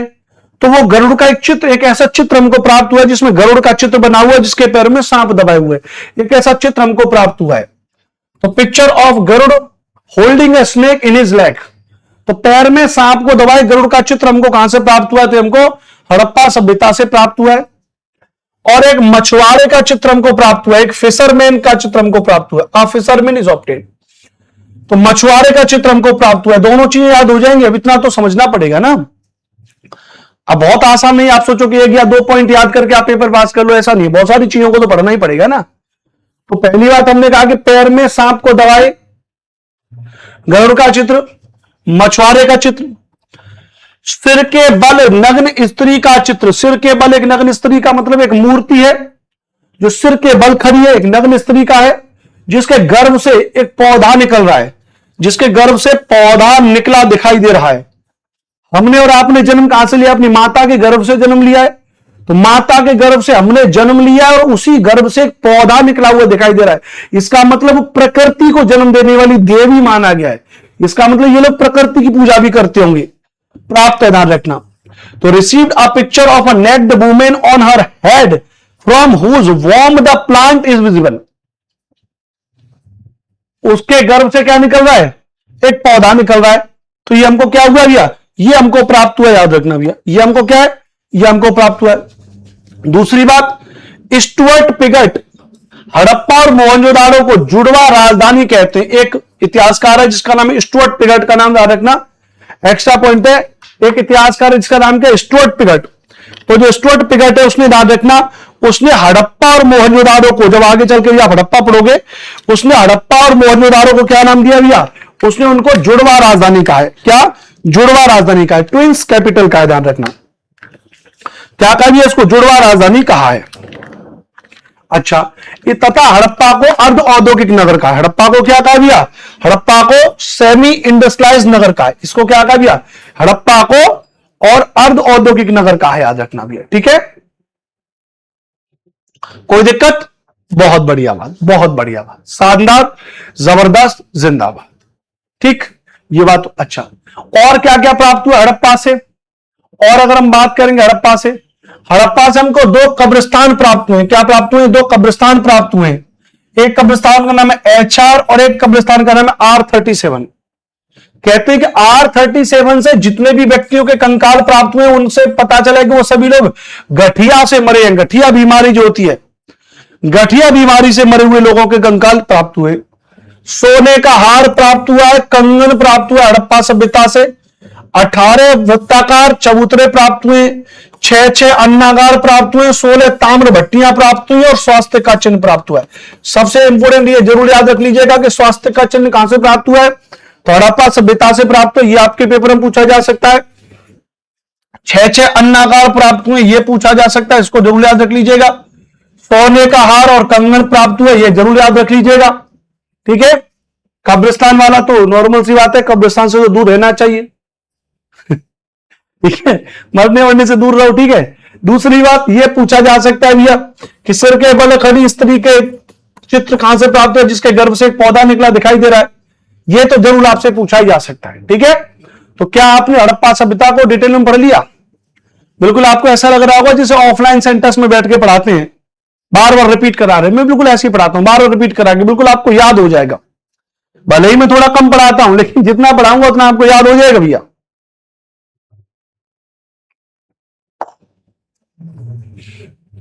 बताओ, क्लियर है? आगे चलें। अब जो दूसरा स्थल आएगा वो हो जाएगा हमारा मोहनजोदारो। अब दूसरा स्थल कौन सा होगा हमारा? तो दूसरा स्थल अब हो जाएगा हमारा मोहनजोदारो। अब हम किसके बारे में बात करेंगे? तो हम बात करेंगे मोहनजोदारो के बारे में। 1922 में राखलदास बनर्जी के द्वारा खोजा गया। अब याद रखना, अब एक और चीज है, हड़प्पा सभ्यता में कम से कम अब तक 100 से भी ज्यादा नगर खोजे गए, जिसके उससे भी ज्यादा खोजे गए। तो क्या आप सबके खोजकर्ता हमको थोड़ी ना याद करने हैं, ऐसे तो पागल हो जाओगे याद करते करते। तो कुछ मुख्य शहर हैं, मुख्य नगर हैं जिनके खोजकर्ता याद रखने हैं, और वो कौन सी नदी के किनारे ये याद रखने हैं। कुछ छोटे छोटे, उनको हर किसी को नहीं याद करना, ये बात अपने दिमाग में बिठा लो, ठीक है। पता चले उन पे पीएचडी उन्हीं पे करने लग जा रहे हो। और एक कौन सी नदी के किनारे? सिंधु नदी के किनारे है, on the banks of Indus river. तो मोहनजोदारो कौन सी नदी के किनारे है? सिंधु नदी के किनारे। हड़प्पा रावी नदी के किनारे था। हड़प्पा की खोज राय बहादुर दयाराम साहनी और उनके सहयोगी मित्र माधव स्वरूप के द्वारा की गई। 1922 में राखलदास बनर्जी के द्वारा इसको खोजा गया। सिंधी भाषा में इसका अर्थ होता है मृतकों का टीला, माउंड ऑफ डेथ। इंपोर्टेंट है, बहुत महत्वपूर्ण है, बार बार पेपर में पूछा गया है।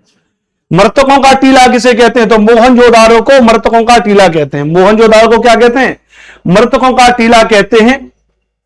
और यह स्थल पाकिस्तान के सिंध प्रांत के लड़काना जिले में है। कहां पर? पाकिस्तान के सिंध प्रांत के लड़काना जिले में। मोहनजोदारो और हड़प्पा दोनों कहां पर? वर्तमान पाकिस्तान में हो जाएंगे। यहां के भवन ईंटों के द्वारा निर्मित है, याद रखना भैया। सीढ़ी का साक्ष्य प्राप्त हुआ, इंपोर्टेंट बात है, एविडेंस ऑफ लैडर या स्टेयर्स। सीढ़ी का साक्ष्य कहां से प्राप्त हुआ है? हड़प्पा से प्राप्त हुआ, याद रखना।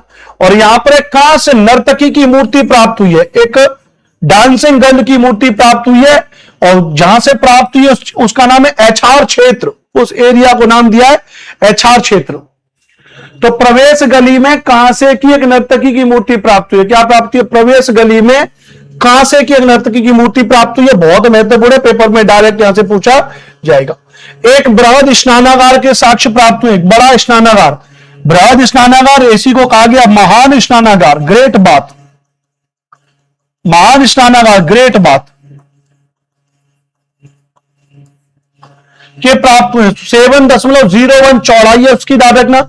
14 मीटर लंबाई है, याद रखना। और 2.04 मीटर गहराई है उसकी, याद रखना। ये मीटर में है, याद रखना। तो 7 मीटर चौड़ाई, 14 मीटर लंबाई और 2 मीटर गहराई का एक स्नानागार प्राप्त हुआ है, ग्रेट बाथ हुआ है, याद रखना। बहुत महत्वपूर्ण, दोनों पूछे जाएंगे, दोनों पूछे जाएंगे। सीढ़ी का साक्ष्य प्रवेश गली में कहां से नर्तकी की मूर्ति, और ग्रेट स्नानागार कहां से प्राप्त हुआ है? मोहनजोदारो से प्राप्त हुआ है। तीनों पॉइंट अति महत्वपूर्ण, याद रख लीजिएगा। अब ये जो महान स्नानागार है वो इस तरीके से था, एक महान स्नानागार, ध्यान रखना। इससे बहुत सारे सवाल बनते हैं महान स्नानागार से। ये जो महान स्नानागार आप देख रहे हो, इस महान स्नानागार में यहां पे ये आपका एक महान स्नानागार है। इसके चारों तरफ छोटे छोटे कमरे बने हुए थे। इस महान स्नानागार में दोनों तरफ से उतरने के लिए यहां पे स्टेयर है, सीढ़ियां हैं, आप देख रहे होंगे यहां पे क्या है? सीढ़ियां हैं, ध्यान रखना भी, उतरने के लिए ध्यान रखना। इसमें पानी भरा जाता था, कुएं से पानी निकाल करके इसमें भरा जाता था। ऐसा आर्कोलॉजिस्ट का कहना है कि कुछ स्पेशल इवेंट्स होते होंगे, कुछ खास त्योहार होते होंगे या कुछ खास इवेंट्स होते होंगे, उनमें कुछ खास लोगों के स्नान के लिए, खास लोगों के स्नान के लिए इसको बनाया गया होगा, ध्यान रखना। कहते हैं कि इसकी सिस्टम बहुत इसका बेहतरीन है, आर्किटेक्चर बहुत बेहतरीन है। क्यों? इसमें पानी का लीकेज ना हो, इसके लिए इस पर चारकोल की परत चढ़ाई गई थी, प्लास्टर से इसको बनाया गया था। समझ रहे हो? बहुत अच्छी विशेषता है इसकी। तो थोड़ा एक बार महान स्नानागार की विशेषताएं पढ़ेंगे। क्या क्या महान स्नानागार की विशेषताएं? याद रखना कि इसे तालाब को बनाने में ईंट और प्लास्टर का इस्तेमाल किया गया था। क्या किया गया था? ईंट और प्लास्टर का इस्तेमाल किया गया था। इस तालाब को बनाने के लिए ईंट और प्लास्टर का इस्तेमाल किया गया था। Brick and plaster were used to build this pond. इसको बनाने में क्या किया गया था? ईंट और प्लास्टर का इस्तेमाल किया गया था, याद रखना। इसमें पानी का रिसाव रोकने के लिए प्लास्टर के ऊपर चारकोल की परत चढ़ाई गई थी। To prevent water leakage a layer of charcoal was applied over the plaster. पानी का रिसाव रोकने के लिए प्लास्टर के ऊपर चारकोल की परत चढ़ाई गई थी। क्या चढ़ाई गई थी भैया? चारकोल की परत चढ़ाई गई थी, ठीक है। इस सरोवर में दो तरफ से उतरने के लिए सीढ़ियां बनाई गई थी और चारों ओर कमरे बनाए गए थे। Stairs were made to descend into his lake from two sides and rooms were built all around. चारों तरफ कमरे बने हुए थे to prevent water leakage a layer of charcoal was applied over the plaster. आज भी इसका इस्तेमाल हम लोग करते हैं, आज भी इसका इस्तेमाल हम लोग करते हैं, ध्यान रखना भी है, ठीक है। अभी हम सामने अपना एक ऑफिस बनवा रहे थे, मतलब एक घर बनवा रहे थे छोटा, तो उसमें जो टैंक बनता है, जो लैट्रिन का टैंक बनता है, तो वो लीकेज कर रहा था, बनने के बाद लीकेज कर रहा था। टेस्टिंग होती है ना, उसमें पानी भर के टेस्टिंग की जाती है, हल्का लीकेज कर रहा था। तो मिस्त्री ने कहा कि इस पे चारकोल की परत चढ़ा दीजिए। चारकोल आता है बना हुआ, अब तो खैर चारकोल का पेंट आता है, पेंट टाइप का आता है, चारकोल बना हुआ, उसको पेंट कर दो। तो आज भी इसका इस्तेमाल होता है। इसमें भरने के लिए पानी कुएं से निकाला जाता था। To fill it water was drawn from the well, कुएं से निकाला जाता था। एग्जाम होता है सीटेट का एग्जाम, सीटेट के एग्जाम में ये वाला पॉइंट यहां से पूछा गया था कि महाविस्नानागार में पानी भरने के लिए सिंधु से सहायक नदियों को निकाला गया था, उससे भरा जाता था क्या? नहीं, कुएं से भरा जाता था, बाद में इसको खाली कर देते थे, बाद में इसको खाली कर देते थे, याद रखना भैया। तो क्या आपको महाविस्नानागार की ये विशेषताएं समझ में आ गई है? एक बार यस सर लिखेंगे। कंप्लीट स्टडी करिए, फुल कंप्लीट स्टडी, एक क्लास देख लिया, इसके बाद आपको दोबारा हड़प्पा सभ्यता को पढ़ने की जरूरत नहीं पड़ेगी, एकदम सीधा पेपर देने जाना, खेल खत्म, ठीक है। थोड़ा बहुत कमेंट तो कर दिया करो भाई, हाँ हूं, हम में, यस नो, क्लास कैसी लग रही है, कमेंट में थोड़ा करते रहा करो, एनर्जेटिक फील करोगे। तो इसमें भरने के लिए पानी कुएं से निकाला जाता था। इस सरोवर में दो तरफ से उतरने के लिए सीढ़ियां बनाई गई थी और चारों ओर कमरे बनाए गए थे। इसमें पानी का रिसाव रोकने के लिए प्लास्टर के ऊपर चारकोल की परत चढ़ाई गई थी। इस तालाब को बनाने में ईंट और प्लास्टर का इस्तेमाल किया गया था, याद रखना, ठीक है। अच्छी बात।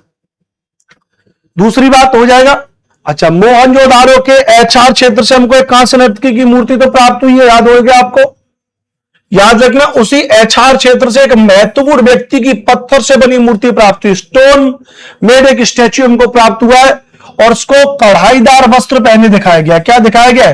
कढ़ाईदार वस्त्र पहने हुए दिखाया गया। अगर आप इस मूर्ति को देखो तो यहां पर ऐसे लग रहा है जैसे इसको कढ़ाईदार वस्त्र पहनाए हो। क्या पहनाए हो? कढ़ाईदार वस्त्र पहने हुए दिखाया गया। जो पुरोहित राजा की प्रतिमा हो सकती है, क्या हो सकती है भैया? जो पुरोहित राजा की प्रतिमा होगी। तो एचआर क्षेत्र से एक महत्वपूर्ण व्यक्ति की पत्थर से बनी मूर्ति मिली है, इसमें उसे कढ़ाईदार वस्त्र पहने हुए दिखाया गया, जो पुरोहित राजा की प्रतिमा है। मुद्रा पर अंकित पशुपतिनाथ की मूर्ति प्राप्त हुई है, हमको सील प्राप्त हुई, एक मुद्रा करेंसी प्राप्त हुई है, उस पर पशुपतिनाथ की मूर्ति अंकित है। पशुपतिनाथ की मूर्ति अंकित है जो ध्यान मुद्रा में, क्या इसमें भैया? जो ध्यान की मुद्रा में, मेडिटेट फॉर्म में है, जिसके चारों तरफ बाघ, हाथी, गैंडा, भैंसा और हिरण मिले। 5 जानवर प्राप्त हुए। पशुपतिनाथ के चारों कितने भी है? 5 जानवरों की प्राप्त हुए, बाघ, हाथी, गैंडा, भैंसा और हिरण। बाघ, हाथी, गैंडा, भैंसा, हिरण, याद रखना। पशुपतिनाथ कौन है भैया? पशुओं के नाथ, भगवान शिव शंकर से इसकी तुलना की जाती है, ठीक है, याद रखना। सबसे बड़ी ईंट का साक्ष्य कहां से प्राप्त हुआ है? मोहनजोदारो से प्राप्त हुआ, याद कर लीजिएगा, बहुत महत्वपूर्ण है। मिट्टी की तराजू प्राप्त हुई और गले हुए तांबे के ढेर प्राप्त हुए, गले हुए तांबे के ढेर प्राप्त हुए, मिट्टी की तराजू प्राप्त हुई है। सबसे बड़ी ईंट का साक्ष्य प्राप्त हुआ है मोहनजोदारो से। तो मोहनजोदारो से सबसे बड़ी ईंट का साक्ष्य प्राप्त हुआ है, गले हुए तांबे के ढेर प्राप्त हुए, मिट्टी का तराजू मिला है, मुद्रा पर अंकित पशुपतिनाथ की मूर्ति प्राप्त हुई है जो ध्यान मुद्रा में, जिसके चारों तरफ बाघ, हाथी, गैंडा, भैंसा, हिरण मिले। एचआर क्षेत्र से एक महत्वपूर्ण व्यक्ति की पत्थर से बनी मूर्ति मिली है, इसमें उसे कढ़ाईदार वस्त्र पहने हुए दिखाया गया है। पुरोहित राजा की प्रतिमा यहां पर प्राप्त हुई है, पुरोहित राजा की प्रतिमा यहां पर मिली है, इस बात को याद रखना भैया, ठीक है, समझ में आ गया भैया। ये सब मोहनजोदारो से प्राप्त हुआ है। एक श्रृंगी पशु की आकृति वाली मोहर प्राप्त हुई है, श्रृंगी पशु की आकृति वाली मोहर प्राप्त हुई है। इसे मौत का टीला कहते हैं, अभी मैंने आपको पढ़ा दिया सिंधी भाषा में। इसको सिंध का बाग या नखलिस्तान कहा जाता है। इंपोर्टेंट बात क्या याद रखना, इसको सिंध का बाग या क्या कहा जाता है, इसको नखलिस्तान कहा जाता है, ध्यान रखना। एक मिनट रुकेगा, ये जो एक्स्ट्रा पॉइंट है, ये हमारी पीपीटी में भी लिखा हुआ है, इसको मैं हटा देता हूं, है ना, इसको मैं हटा देता हूं, क्योंकि अभी हमने बताया था आपको शुरुआत में हड़प्पा सभ्यता में, इसको क्या कहते हैं, इसे मृतकों का टीला कहते हैं, ठीक है। चलो, तो हमने क्या भी है, इसको सिंध का बाग या नखलिस्तान कहते हैं। क्षेत्रफल में सबसे बड़ा नगर है, पूरे सिंधु घाटी सभ्यता के नगरों में सबसे बड़ा नगर कौन सा है? मोहनजोदारो। सभ्यता का स्पिरिचुअल शहर कहते हैं, आध्यात्मिक शहर कहते हैं, स्तूपों का शहर ट्रेजेडी साइट कहते हैं, ट्रेजेडी साइट किसको कहते हैं? मोहनजोदारो को ट्रेजेडी साइट कहते हैं क्योंकि यहां से 42 ह्यूमन स्केलेटन प्राप्त हुए, नर कंकाल प्राप्त हुए, ह्यूमन स्केलेटन प्राप्त हुए, 42 नर कंकाल मिले हैं, और जबकि यहां पे कोई भी कब्रिस्तान का साक्ष्य प्राप्त नहीं हुआ है। यहां से क्या नहीं मिला भैया? यहां से कोई भी कब्रिस्तान का साक्ष्य नहीं मिला, याद रखना भैया। बताओ कोई दिक्कत भैया? बताओ भैया।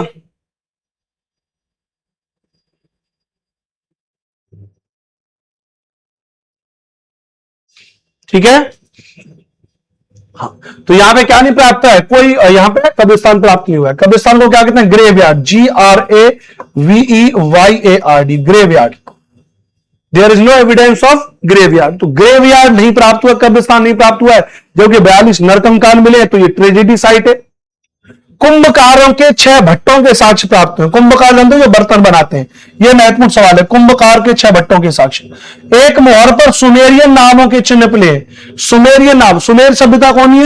जो मेसोपोटामिया की सभ्यता, उसी को सुमेरु की सभ्यता कहते हैं, याद रखना। मेसोपोटामिया की सभ्यता को सुमेरु की सभ्यता कहते हैं। तो सुमेरियन नामों के चिन्ह प्राप्त हुए। क्या प्राप्त हुए? इंपोर्टेंट बात क्या है? सुमेरियन नामों के चिन्ह प्राप्त हुए।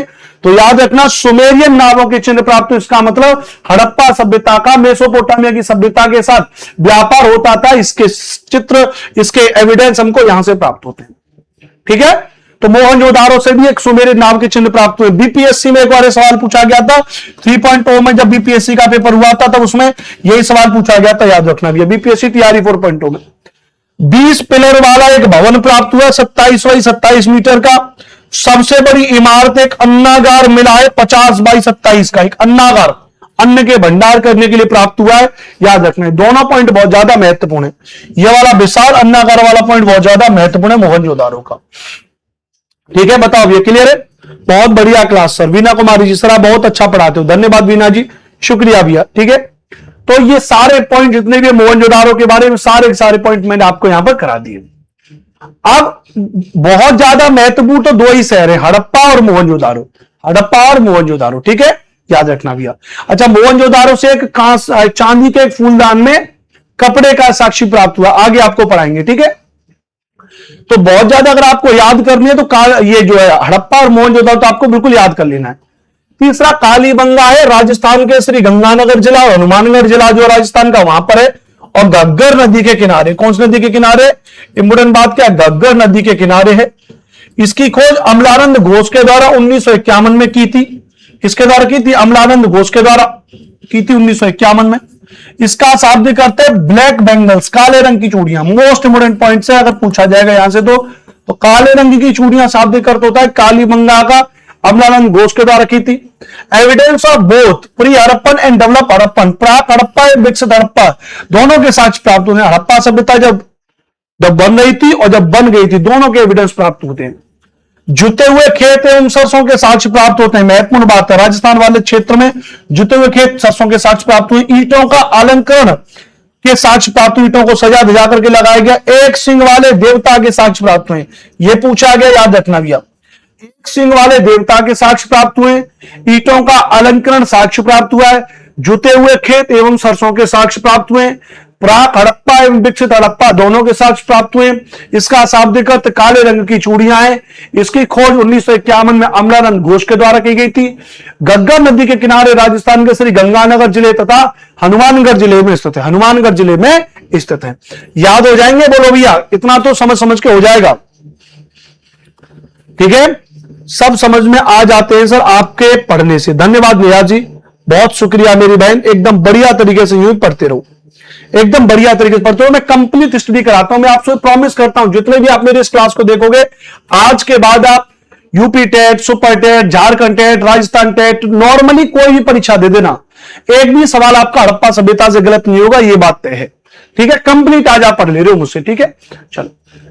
कालीबंगा में याद रखना, कपाल में छेद वाले एक बालक का शव प्राप्त, एक बॉडी प्राप्त हुई जिसके कपाल में छेद हो रहा है, यानी जो शल्य क्रिया का उदाहरण है। हो सकता है इस समय के लोग फिजिशियन रहे होंगे। अधिकांश भवन कच्ची मिट्टी के बने, कालीबंगा राजस्थान वाला क्षेत्र है, कच्ची मिट्टी के बने, इसलिए इसको दीनहीन बस्ती और तीसरी राजधानी कहते हैं। लेकिन सड़कें पक्की हैं, इंपोर्टेंट बात है। कालीबंगा की सड़कें जो है वो पक्की हैं, घर कच्ची मिट्टी के बने हुए हैं, दीनहीन बस्ती किसे कहते हैं? कालीबंगा को कहते हैं। सबसे महत्वपूर्ण बात है कि मेसोपोटामिया की बेलनाकार मोहरें प्राप्त हुई है, भैया ध्यान रखना।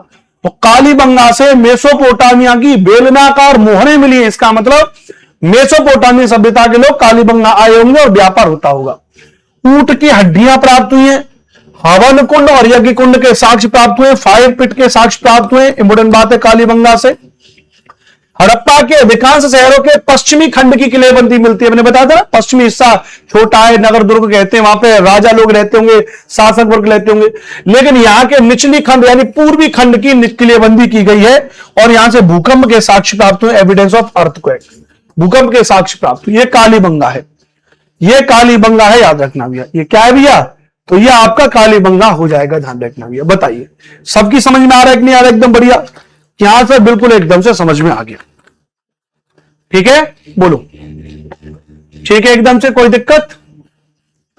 आगे बढ़ जाएं। ठीक है कहां सर? ये बात एकदम से क्लियर है।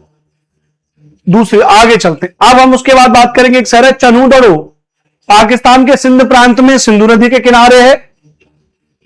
एन गोपाल मजूमदार के द्वारा 1934 में इसकी खोज की गई और अर्नेस्ट मैके ने भी इस पर अनुसंधान किया 1935 में ही। चनूदड़ो पाकिस्तान के सिंध प्रांत में मनके का कारखाना, मनके बनाने का कारखाना प्राप्त हुआ। मोस्ट इंपोर्टेंट पॉइंट है मनके यानी बीड्स, मनके माला मोती। तो बीड्स फैक्ट्री कहां से प्राप्त हुई है? चनूदड़ो से प्राप्त हुई है। ईंट पर बिल्ली का पीछा करते हुए कुत्ते के पद चिन्ह प्राप्त हुए, बहुत महत्वपूर्ण सवाल है ना, बिल्ली का पीछा करते हुए कुत्ते के पद चिन्ह। 4 पहिए की गाड़ी और लिपस्टिक के साक्ष्य प्राप्त हुए। इंपोर्टेंट बात है, लिपस्टिक कहां से मिली है? चनूदड़ो से मिली है। एकमात्र पुरास्थल जहां से वक्राकार ईंटें प्राप्त हुई हैं, चनूदड़ो से वक्राकार ईंटें प्राप्त हुई, ध्यान रखना। स्याही दबात खिलौना निर्माण का केंद्र मिला, ध्यान रखना। इंपोर्टेंट बात है, खिलौना निर्माण का केंद्र। पूर्वोत्तर हड़प्पा संस्कृति, झूकर झांगर संस्कृति के अवशेष, झूकर झांगर संस्कृति के अवशेष कहां से प्राप्त हुए? चनूदड़ो से। पुरानी हड़प्पा सभ्यता थी, उसको झूकर झांगर कहते हैं। जो पूर्वोत्तर हड़प्पा थी बाद में डेवलप हो गई तो उसको प्रॉपर कहा गया। तो झूकर झांगर संस्कृति के अवशेष चनूदड़ो से प्राप्त हुए। कहां से प्राप्त हुए? चनूदड़ो से प्राप्त होते। झूकर झांगर संस्कृति का अवशेष याद रखना भी है। ठीक है, ठीक है। तो झूकर झांगर चनूदड़ो से, जबकि प्राक हड़प्पा और विकसित हड़प्पा के साक्ष्य कहां से प्राप्त हुए? अभी क्या बताया था, भूल जाते हो आप लोग, कालीबंगा। तो कालीबंगा से क्या होता था? कालीबंगा से होता था प्राक हड़प्पा, प्राक हड़प्पा और विकसित हड़प्पा, और विकसित हड़प्पा। तो प्राक हड़प्पा और विकसित हड़प्पा के एविडेंस कहां से प्राप्त होते हैं? कालीबंगा से प्राप्त होते हैं, याद रखना। कहां से प्राप्त होते हैं भैया?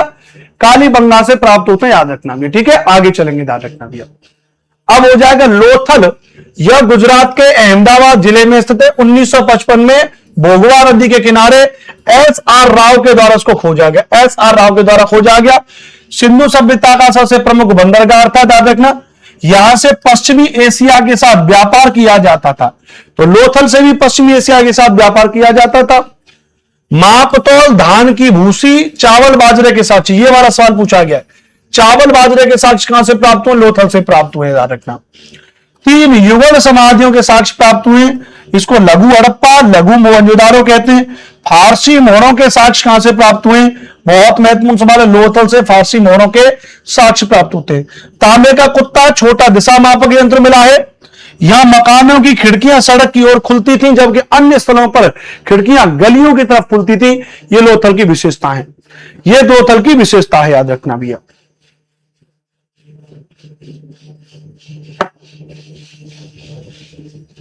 ये लोथल की विशेषता है। ठीक है, चलिए। ऐसे यह बड़ा तालाब लोथल का बंदरगाह रहा होगा, जहां समुद्र के रास्ते आने वाली नावें रुकती थी। संभवतः यहां पर माल चढ़ाया उतारा जाता होगा, संभवतः यहां पर क्या होता होगा? माल चढ़ाया या उतारा जाता होगा, नोट कर लीजिएगा। कोई दिक्कत तो नहीं भैया? अच्छी बात, आगे चलेंगे, ध्यान रखना भैया। अगला है राखीगढ़ी। राखीगढ़ी के बारे में अगर बात करेंगे, ध्यान रखना। तो राखीगढ़ी हरियाणा के हिसार जिले में दसवती नदी के तट पर है। अब ये विलुप्त हो चुकी है नदी, सरस्वती नदी की सहायक नदी माना जाता था। मैंने कहा था ना, हर किसी स्थल का ये जरूरी नहीं है कि कौन सी नदी के तट पर है, किसने खोज की। राखीगढ़ी स्थल की शुरुआती खोज 1963 में भारतीय पुरातत्वविद डॉक्टर सूरज भान ने की थी, याद रखना, राखीगढ़ी की। यहां पर भी एक विशाल अन्नागार प्राप्त हुआ, यहां पर भी एक विशाल अन्नागार प्राप्त हुआ, याद रखना। विशाल अन्नागार राखीगढ़ी से प्राप्त हुआ है।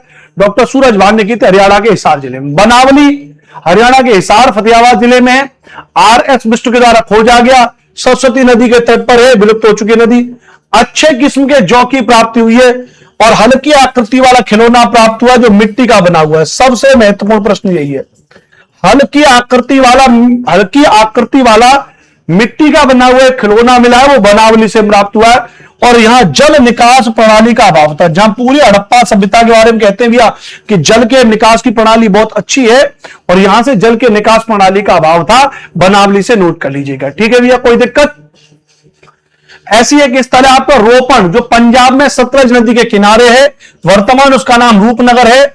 1905 में बीबी लाल ब्रजवासी लाल ने इसकी खोज की थी। 1950 में ब्रजवासी लाल बीबी लाल ने इसकी खोज की थी और बाद में 1953-55 के दौरान यज्ञदत्त शर्मा के द्वारा इसका व्यापक उत्खनन किया गया। दो लोग जुड़े हुए हैं रोपण से, बीबी लाल यानी ब्रजवासी लाल और यज्ञदत्त शर्मा। मानव के साथ कुत्ते को दफनाए जाने का साक्ष्य प्राप्त हुआ, बस इतना याद रख लेना। रोपण से, रोपण जिसका वर्तमान नाम रूपनगर है, रोपण से मानव के साथ कुत्ते को दफनाए जाने के साक्ष्य प्राप्त हुए। मानव के साथ कुत्ते को दफनाए जाने के साक्ष्य रोपण से प्राप्त हुए, याद रख लीजिएगा। धौलावीरा कहां पर है, पहले ही बता दिया था। धौलावीरा गुजरात में, जो 3 भागों में बटा हुआ है। ठीक है, लूनी नदी के तट पर स्थित है। धौलावीरा गुजरात राज्य में कच्छ जिले में लूनी नदी के तट पर, लूनी नदी के तट पर JP जोशी के द्वारा खोजा गया है।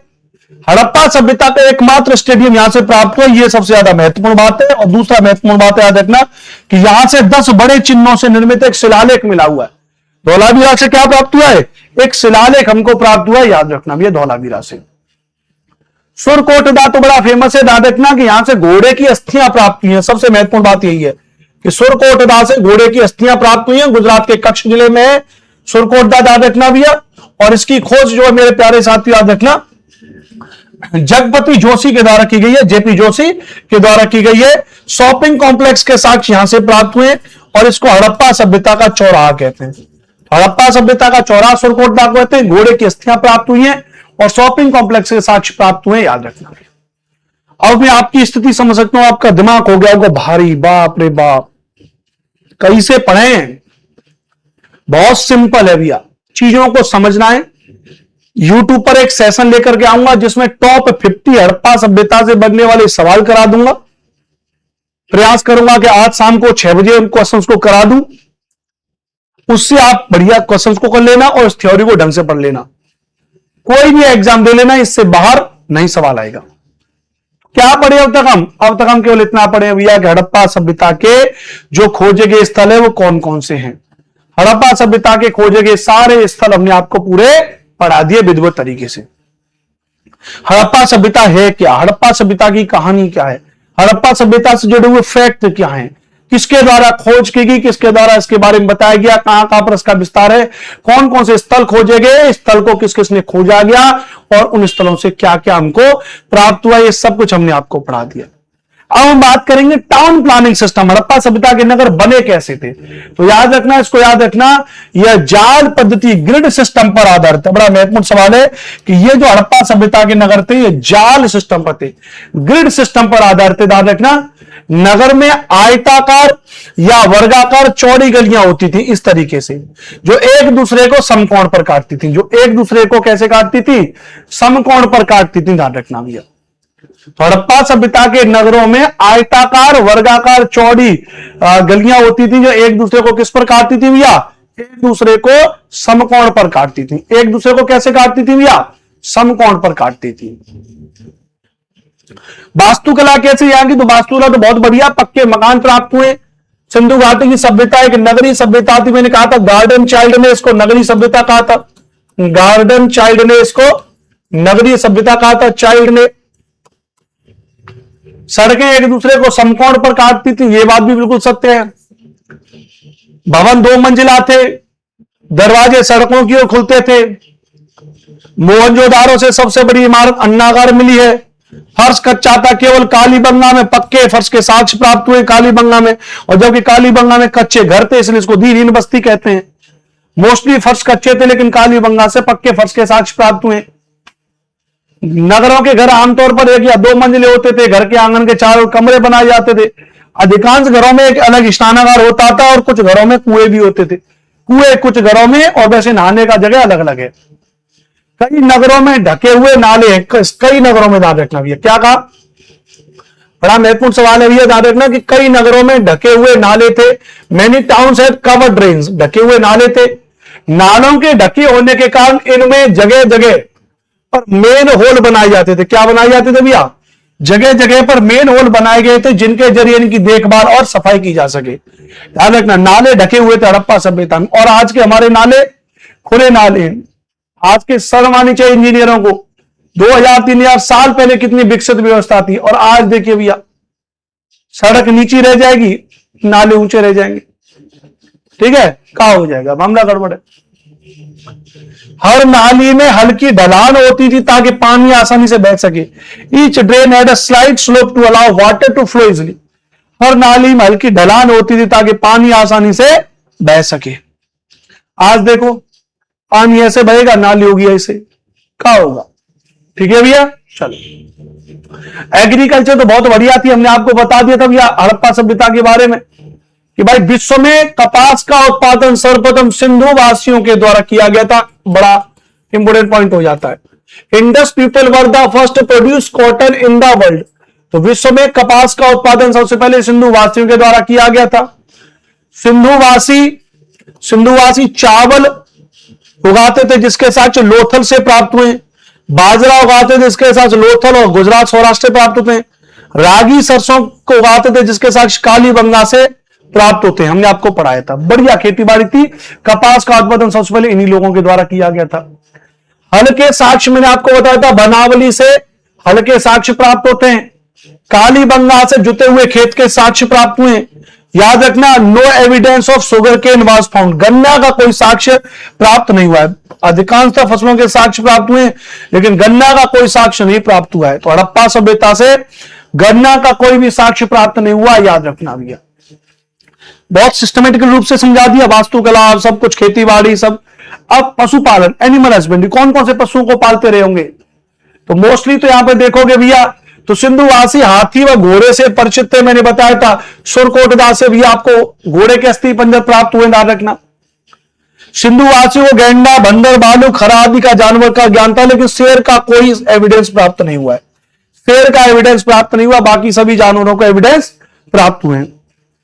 व्यापार एवं वाणिज्य कैसा था, बहुत उन्नत व्यापार था, विदेशों से आयात निर्यात होता था, ध्यान रखना भैया। सिंधु सभ्यता में मुद्रा का प्रचलन नहीं था, क्रय विक्रय वस्तु पर आधारित था। बार्टर सिस्टम हम जिसको कहते हैं, ध्यान रखना। यहां पे ये मुर्गी दे दो, ये इतना सामान ले लो, ध्यान रखना। ये चीज दे दो, वो चीज ले लो। ये वहां की एक पेंटिंग के आधार पर बताया गया है। सिंधु सभ्यता के लोग अन्य सभ्यता के लोगों के साथ क्या करते थे भैया, व्यापार करते थे। सिंधु सभ्यता के लोग क्या करते थे भैया, अन्य सभ्यता के लोगों के साथ क्या करते थे भैया, व्यापार करते थे। ये बात आपको पता होनी चाहिए, ठीक है। अन्य सभ्यता के लोगों के साथ क्या करते थे, व्यापार करते थे, ठीक है। संभवतः हड़प्पा सभ्यता में शिल्पियों एवं राजाओं का शासन रहा होगा। Possibly upper civilisation was ruled by craftsman, राजा वगैरह लोग जो बिल्डिंग बनाते होंगे उनका शासन रहा होगा। हड़प्पा सभ्यता के लोग पत्थर की मोहरें बनाते थे। The people of Harappan civilisation made stone seals बनाते थे। इन आयताकार मोहरों पर सामान्यतः जानवरों के चित्र प्राप्त हुए। रेक्टेंगुलर सील्स हैं, आयताकार सील्स प्राप्त हुई हैं। हड़प्पा सभ्यता के लोग काले रंग से डिजाइन किए हुए खूबसूरत लाल मिट्टी के बर्तन बनाते थे। Harappan made beautiful red portray with black design. तो ध्यान रखना, यह सवाल कई बार पूछा गया, लाल मिट्टी के बर्तन है लेकिन काले रंग से उन पर पेंटिंग की गई है, काले रंग से पेंटिंग। ये एक्चुअली में बर्तन हमको एविडेंस हमने पाए हैं। तो काले रंग के डिजाइन किए हुए लाल मिट्टी के बर्तन, लाल मिट्टी के बर्तन हमको हड़प्पा सभ्यता से मिले हैं, याद रखना भैया। चट पत्थर से बनाया गया बाट हमको मिला, जिन्हें शायद बहुमूल्य पत्थर और धातुओं को तोड़ने के लिए बनाया गया होगा। एक पत्थर बाट, इनको हम कहते हैं बाट, तोलते, वो कौन से पत्थर से बनाया गया था, ध्यान रखना। तो चट पत्थर से बनाया गया था, चट पत्थर से बनाया गया था, ध्यान रखना भैया, ठीक है। पत्थर और शंख प्राकृतिक तौर पे पाए जाते हैं, लेकिन फेंस को कृत्रिम रूप से तैयार किया जाता था। हड़प्पा सभ्यता के लोग एक कृत्रिम धातु बनाते थे, फेंस। कृत्रिम धातु बनाते थे, फेंस। कैसे बनाते थे? बालू या स्फटिक पत्थरों के चूर्ण को गोंद में मिलाकर उनसे वस्तु बनाई जाती थी। बालू या स्फटिक पत्थर। ये तकली हमको प्राप्त हुई है, तकली फेंस की बनी हुई है। तकली जानते हैं? तकलियां जो पुराने जमाने में कैसे समझाऊं मैं आपको, जो सूत वगैरह दादी अम्मा काटती थी चरखे वगैरह से बुनाई में, उस समय इस तकली का इस्तेमाल किया जाता था। तो ये जो तकलियां हैं ये सूत कताई का संकेत देती हैं, और सूत कताई का संकेत देती है, इसका मतलब हड़प्पा सभ्यता के लोगों ने कॉटन का उपयोग करना और उसको उपजाना सीख लिया होगा। और इसलिए सवाल बनता है, दुनिया में सबसे पहले कपास का उत्पादन सिंधु वासियों के द्वारा किया गया था, याद रखना। और ये जो तकलियां किसकी बनी है? ये फेंस की बनी हुई है। फेंस क्या है? कृत्रिम धातु है। पत्थर से बहुत सारी चीजें, जैसे चट्ट पत्थर के बाट मिले, शंख के बहुत सारे ज्वेलरीज प्राप्त हुई है उनसे निर्मित। ये नेचुरली है, लेकिन आर्टिफिशियली बनाया जाता था फेंस। कैसे? बालू या स्फटिक पत्थर को गोंद में मिलाकर के बनाया जाता था, और उसके बाद उन वस्तुओं पर एक चिकनी परत चढ़ाई जाती थी। जो बना है उसमें एक चिकनी परत चढ़ा दी, और इस चिकनी परत के रंग प्राय नीले या हल्के समुद्री हरे होते थे। नीले या हल्के समुद्री हरे होते थे, जो आप यहां पे देख सकते हो। नीले या हल्के समुद्री होते थे, इस बात को ध्यान रखना। फेंस से मन के चूड़ियां, बाले, छोटे बर्तन बनाए जाते थे। फेंस से मन के चूड़ियां, बाले और छोटे बर्तन बनाए जाते थे, इस बात को ध्यान रखना। ठीक है सर, बस कर, ये सब ऊपर से जा रहा है। स्वराज सिंह जी, ऊपर से जाना पड़ेगा। सोच के देखो, जो आपके साथ जो टीचर बनेगा, टीचर बनने के लिए इतना पढ़ना पड़ता है भैया। गवर्नमेंट टीचर बनना आसान नहीं है। UP TET, C TET pass करना आसान नहीं है, इतना पढ़ना पड़ेगा। आसान थोड़ी ना नौकरी लेना आज के जमाने भाई साहब। और आप इसको इस वे में क्यों देख रहे हो? आप इसको इस वे में देखिए, कुछ नया सीखने को मिल रहा है। मैं ऑनेस्टली कह रहा हूं, मैं खुद भी पढ़ाई करता हूं, मैं नोट्स बनाता हूं, अपने रिवीजन करता रहता हूं बैठे बैठे। कुछ नया पढ़ने को मिल रहा है, कुछ नई जानकारी मिल रही है। इंटरेस्ट के साथ पढ़िए। हाँ ठीक है, याद नहीं हुआ कोई बात नहीं है। कोई हड़प्पा है, कोई मोहनजोदारो है, हड़प्पा सभ्यता से बहुत सारे स्थल हैं। अरे यार याद तो है नहीं है कौन कौन से स्थल हैं। ठीक है, नहीं याद है, ये कर लूंगा मैं याद बाद में। एक दो तो याद है ना, मोहनजोदारो बताया था सर ने, हड़प्पा बताया था, ठीक है। अरे वहां पे तो ये भी होता। ऐसे याद करो, मजा आएगा। बोर महसूस करोगे तो दिक्कत हो जाएगी, क्योंकि कहते ना, there is no other option. कोई अदर ऑप्शन है ही नहीं, याद तो करना ही करना है ना। ठीक है, चलो। हड़प्पा सभ्यता के लोग टिन को आयात करते थे अफगानिस्तान एवं ईरान क्षेत्र से। तांबा राजस्थान की खेतड़ी खान और पश्चिमी एशियाई देश ओमान से मंगाते थे। चांदी अफगानिस्तान ईरान से मंगाते थे। सोना अफगानिस्तान दक्षिण भारत से मंगाते थे। सीसा ईरान अफगानिस्तान राजस्थान से मंगाते थे। लाजवत मेसोपोटामिया अफगानिस्तान से मंगाते थे। बहुमूल्य पत्थर गुजरात से मंगाते थे। ये लोग आयात करते थे। पूछा जाएगा सिंधु घाटी सभ्यता के लोगों के द्वारा मेजर इंपोर्टेंट गुड्स कौन कौन सी चीजों को आयात करते थे, ध्यान रखना भैया।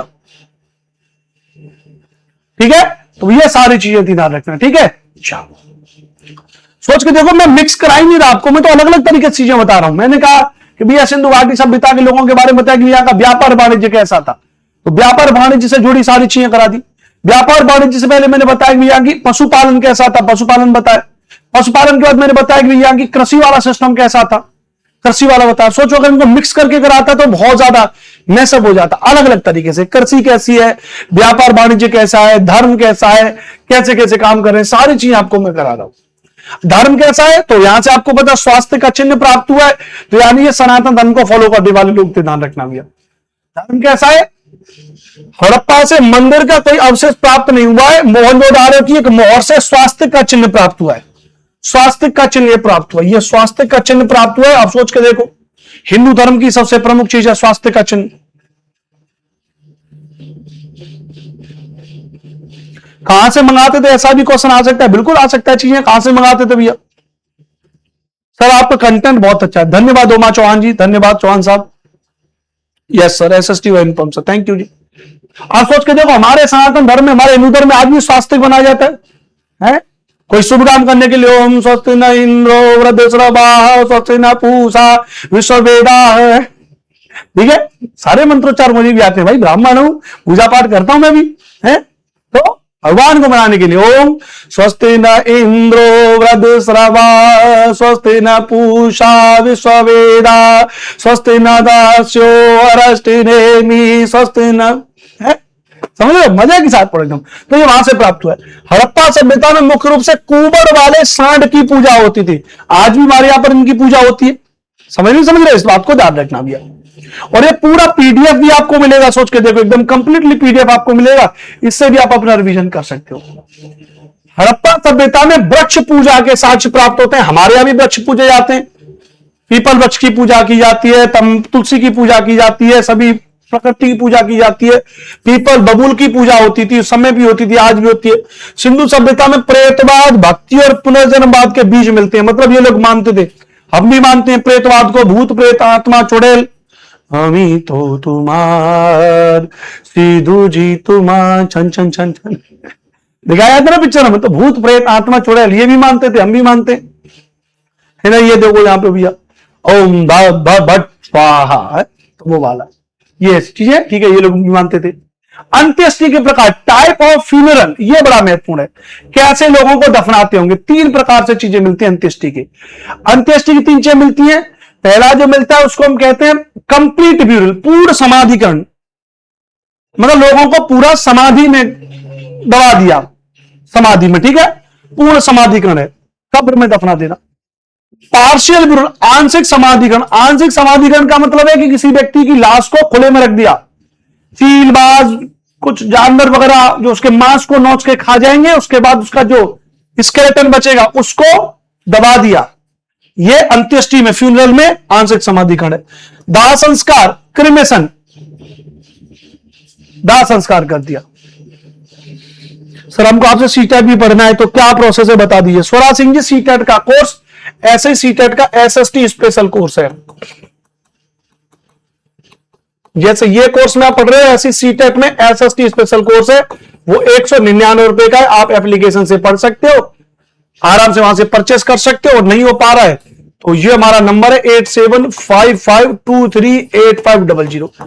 इस नंबर पे गूगल पर, फोन पे दोनों चलता है। 199 रुपए इस पर पेमेंट करके स्क्रीनशॉट भेज देना कि अनुपम सर हमारा सीटेट एसएसटी का कोर्स एक्टिव कर दो।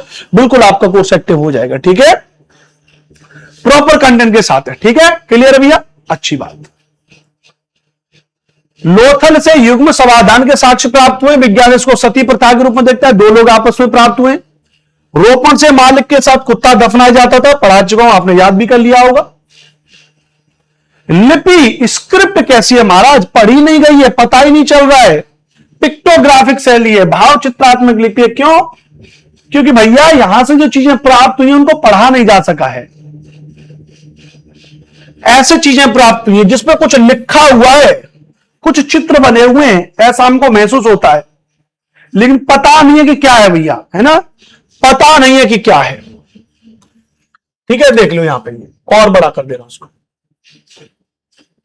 इसमें कुछ लिखा हुआ है लेकिन नहीं पता क्या है, कुछ भाव दे रहा है इस चीज का, लेकिन क्या भाव दे रहा है हमको कुछ नहीं पता है।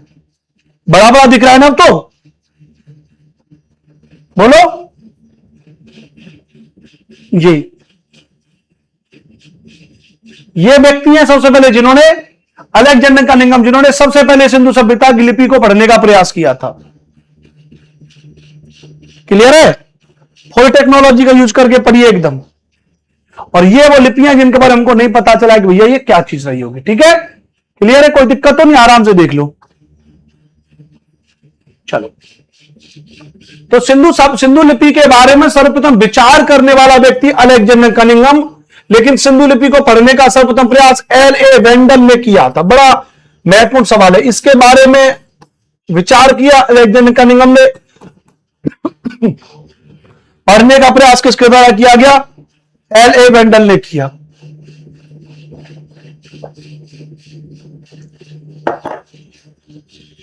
सिंधु लिपि कैसी है? भाव चित्रात्मक थी। Indus script express very real pictographic शैली है, कुछ भाव दर्श रहा है, पता नहीं क्या मतलब है इसका, नाम रखना भैया। सिंधु लिपि के चित्रों में मछली, चिड़िया, मानव आकृति आदि चिन्ह मिलते हैं। सिंधु लिपि दाएं से बाईं ओर लिखी जाती है। बड़ा महत्वपूर्ण सवाल है, सिंधु लिपि दाएं से बाईं ओर लिखी जाती है। आपको मजा जब आएगा जब आप लिख करके इसको अपनी नोट्स बना लोगे।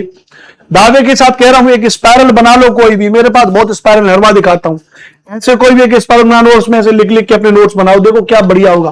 फिर बाद में इस स्पाइरल को लेकर के बस अपना रिवीजन करते ना, कोई भी एग्जाम दे लो, कम से कम एक बार अपने लिख के अपने खुद से नोट्स तो बना लो, ध्यान रखना भैया। अब इसमें जो लिपियां प्राप्त हुई उनमें बड़े अर्थ होते हैं, ध्यान रखना। जैसे कुछ के अर्थ तो हमने डिकोड कर लिए, जैसे ध्यान रखना, जैसे मान लेते हैं कहीं पर ध्यान रखना भैया ये चिन्ह अगर लगा हुआ है तो इसको के से तुलना किया गया, फैट क्रैब इसका कोई अर्थ निकाला है, हॉर्न फिश इसका अर्थ निकाला है, capped fish, slashed fish, one eyed fish, fish lance, fogged mortar, jar, mortar, ये इनके अर्थ निकले, लेकिन एक्चुअल पता नहीं चल पाए। ये वहां पे लिखा हुआ है इस तरीके से। अब इंडस वाली सिविलाइजेशन में ये लिखा है, नहीं पता चला इनका मतलब क्या है, नहीं पता चला इनका मतलब क्या है भैया, ठीक है। लेकिन ये कुछ भाव दर्शा रहे हैं, ये क्या है, कुछ भाव दर्शा रहे हैं, है ना भैया, अच्छी बात। अन्य कुछ महत्वपूर्ण तथ्य और बच्चे कुछ याद कर लो भैया। सिंधु सभ्यता को प्रागैतिहासिक युग में रखा था, प्री हिस्टोरिक पीरियड में रखा जाता है, शुरुआत में पढ़ाया था भैया। सिंधु सभ्यता के मुख्य निवासी द्रविड़ और भूमध्य सागरीय क्षेत्र के थे, ये याद रखना, द्रविड़ और भूमध्य सागरीय प्रदेश के थे। सिंधु सभ्यता के सर्वाधिक स्थान कहां से खोजे गए, गुजरात से खोजे गए। सिंधु सभ्यता के सर्वाधिक स्थान कहां से, गुजरात से खोजे गए। लोथल एवं सुतकोटा सिंधु सभ्यता के बंदरगाह पे पढ़ा चुका हूं। मनके बनाने का कारखाना चनूदड़ और लोथल से प्राप्त हुआ, बता चुका हूं। सिंधु सभ्यता की मुख्य फसल गेहूं एवं जौ थी, ये भी मैं आपको पढ़ा चुका हूं। तौल की इकाई 16 के अनुपात में थी। सिंधु सभ्यता के लोग धरती की पूजा उर्वरता की देवी के रूप में करते थे, मात्र देवी की पूजा करते थे, मात्र सत्तात्मक थी। पर्दा प्रथा, वेश्यावृत्ति सिंधु सभ्यता में प्रचलित थी, है ना, पर्दा प्रथा भी थी और प्रोस्टिट्यूशन का सिस्टम भी चलता था, वेश्यावृत्ति भी चलती थी, ध्यान रखना। इतनी बढ़िया सभ्यता पतन कैसे हो गई, नहीं पता, किसी को नहीं पता भी सभ्यता का पतन कैसे हो गया। इकोलॉजिकल इंबैलेंस हो गया होगा, जलवायु परिवर्तन हो गया होगा, सब खत्म हो गया, पता नहीं है। गार्डन चाइल्ड एवं व्हीलर ने कहा भैया कि बाह्य आक्रमण हुआ होगा, बाहर से किसी ने अटैक कर दिया, नहीं पता है क्या हुआ है। जल प्लावन हुआ होगा, नदी मार्ग में परिवर्तन हो गए होंगे, नदियां अलग से चली गई होंगी, नहीं पता है भैया एग्जैक्ट हुआ क्या है। प्रशासनिक शिथिलता आ गई होगी, एडमिनिस्ट्रेटिव लैक्सिटी हो जाएगी, राजा महाराजाओं का रूल कम हो गया हो, नहीं पता है। बाढ़ आ गई होगी, जॉन मार्शल एस.आर. राव का कहना है, नहीं पता एक्चुअल में क्या हुआ है, किसी को कुछ नहीं पता है। शुष्कता आ गई होगी, घग्गर नदी सूख गई, सूखा पड़ गया होगा, नहीं पता है। जलवायु में परिवर्तन आ गई होगी, अमलानंद घोष ऐसा कह रहा, नहीं पता है, किसी को नहीं पता है हुआ आखिरकार हुआ क्या है। अगर जलवायु में परिवर्तन हुआ तो सारे क्षेत्र में एक जैसे नहीं होगा, सूखा हर जगह पर नहीं पड़ेगा, बाढ़ हर जगह पर नहीं आएगी, लेकिन एग्जैक्ट नहीं पता चला हुआ क्या है, ध्यान रखना भैया।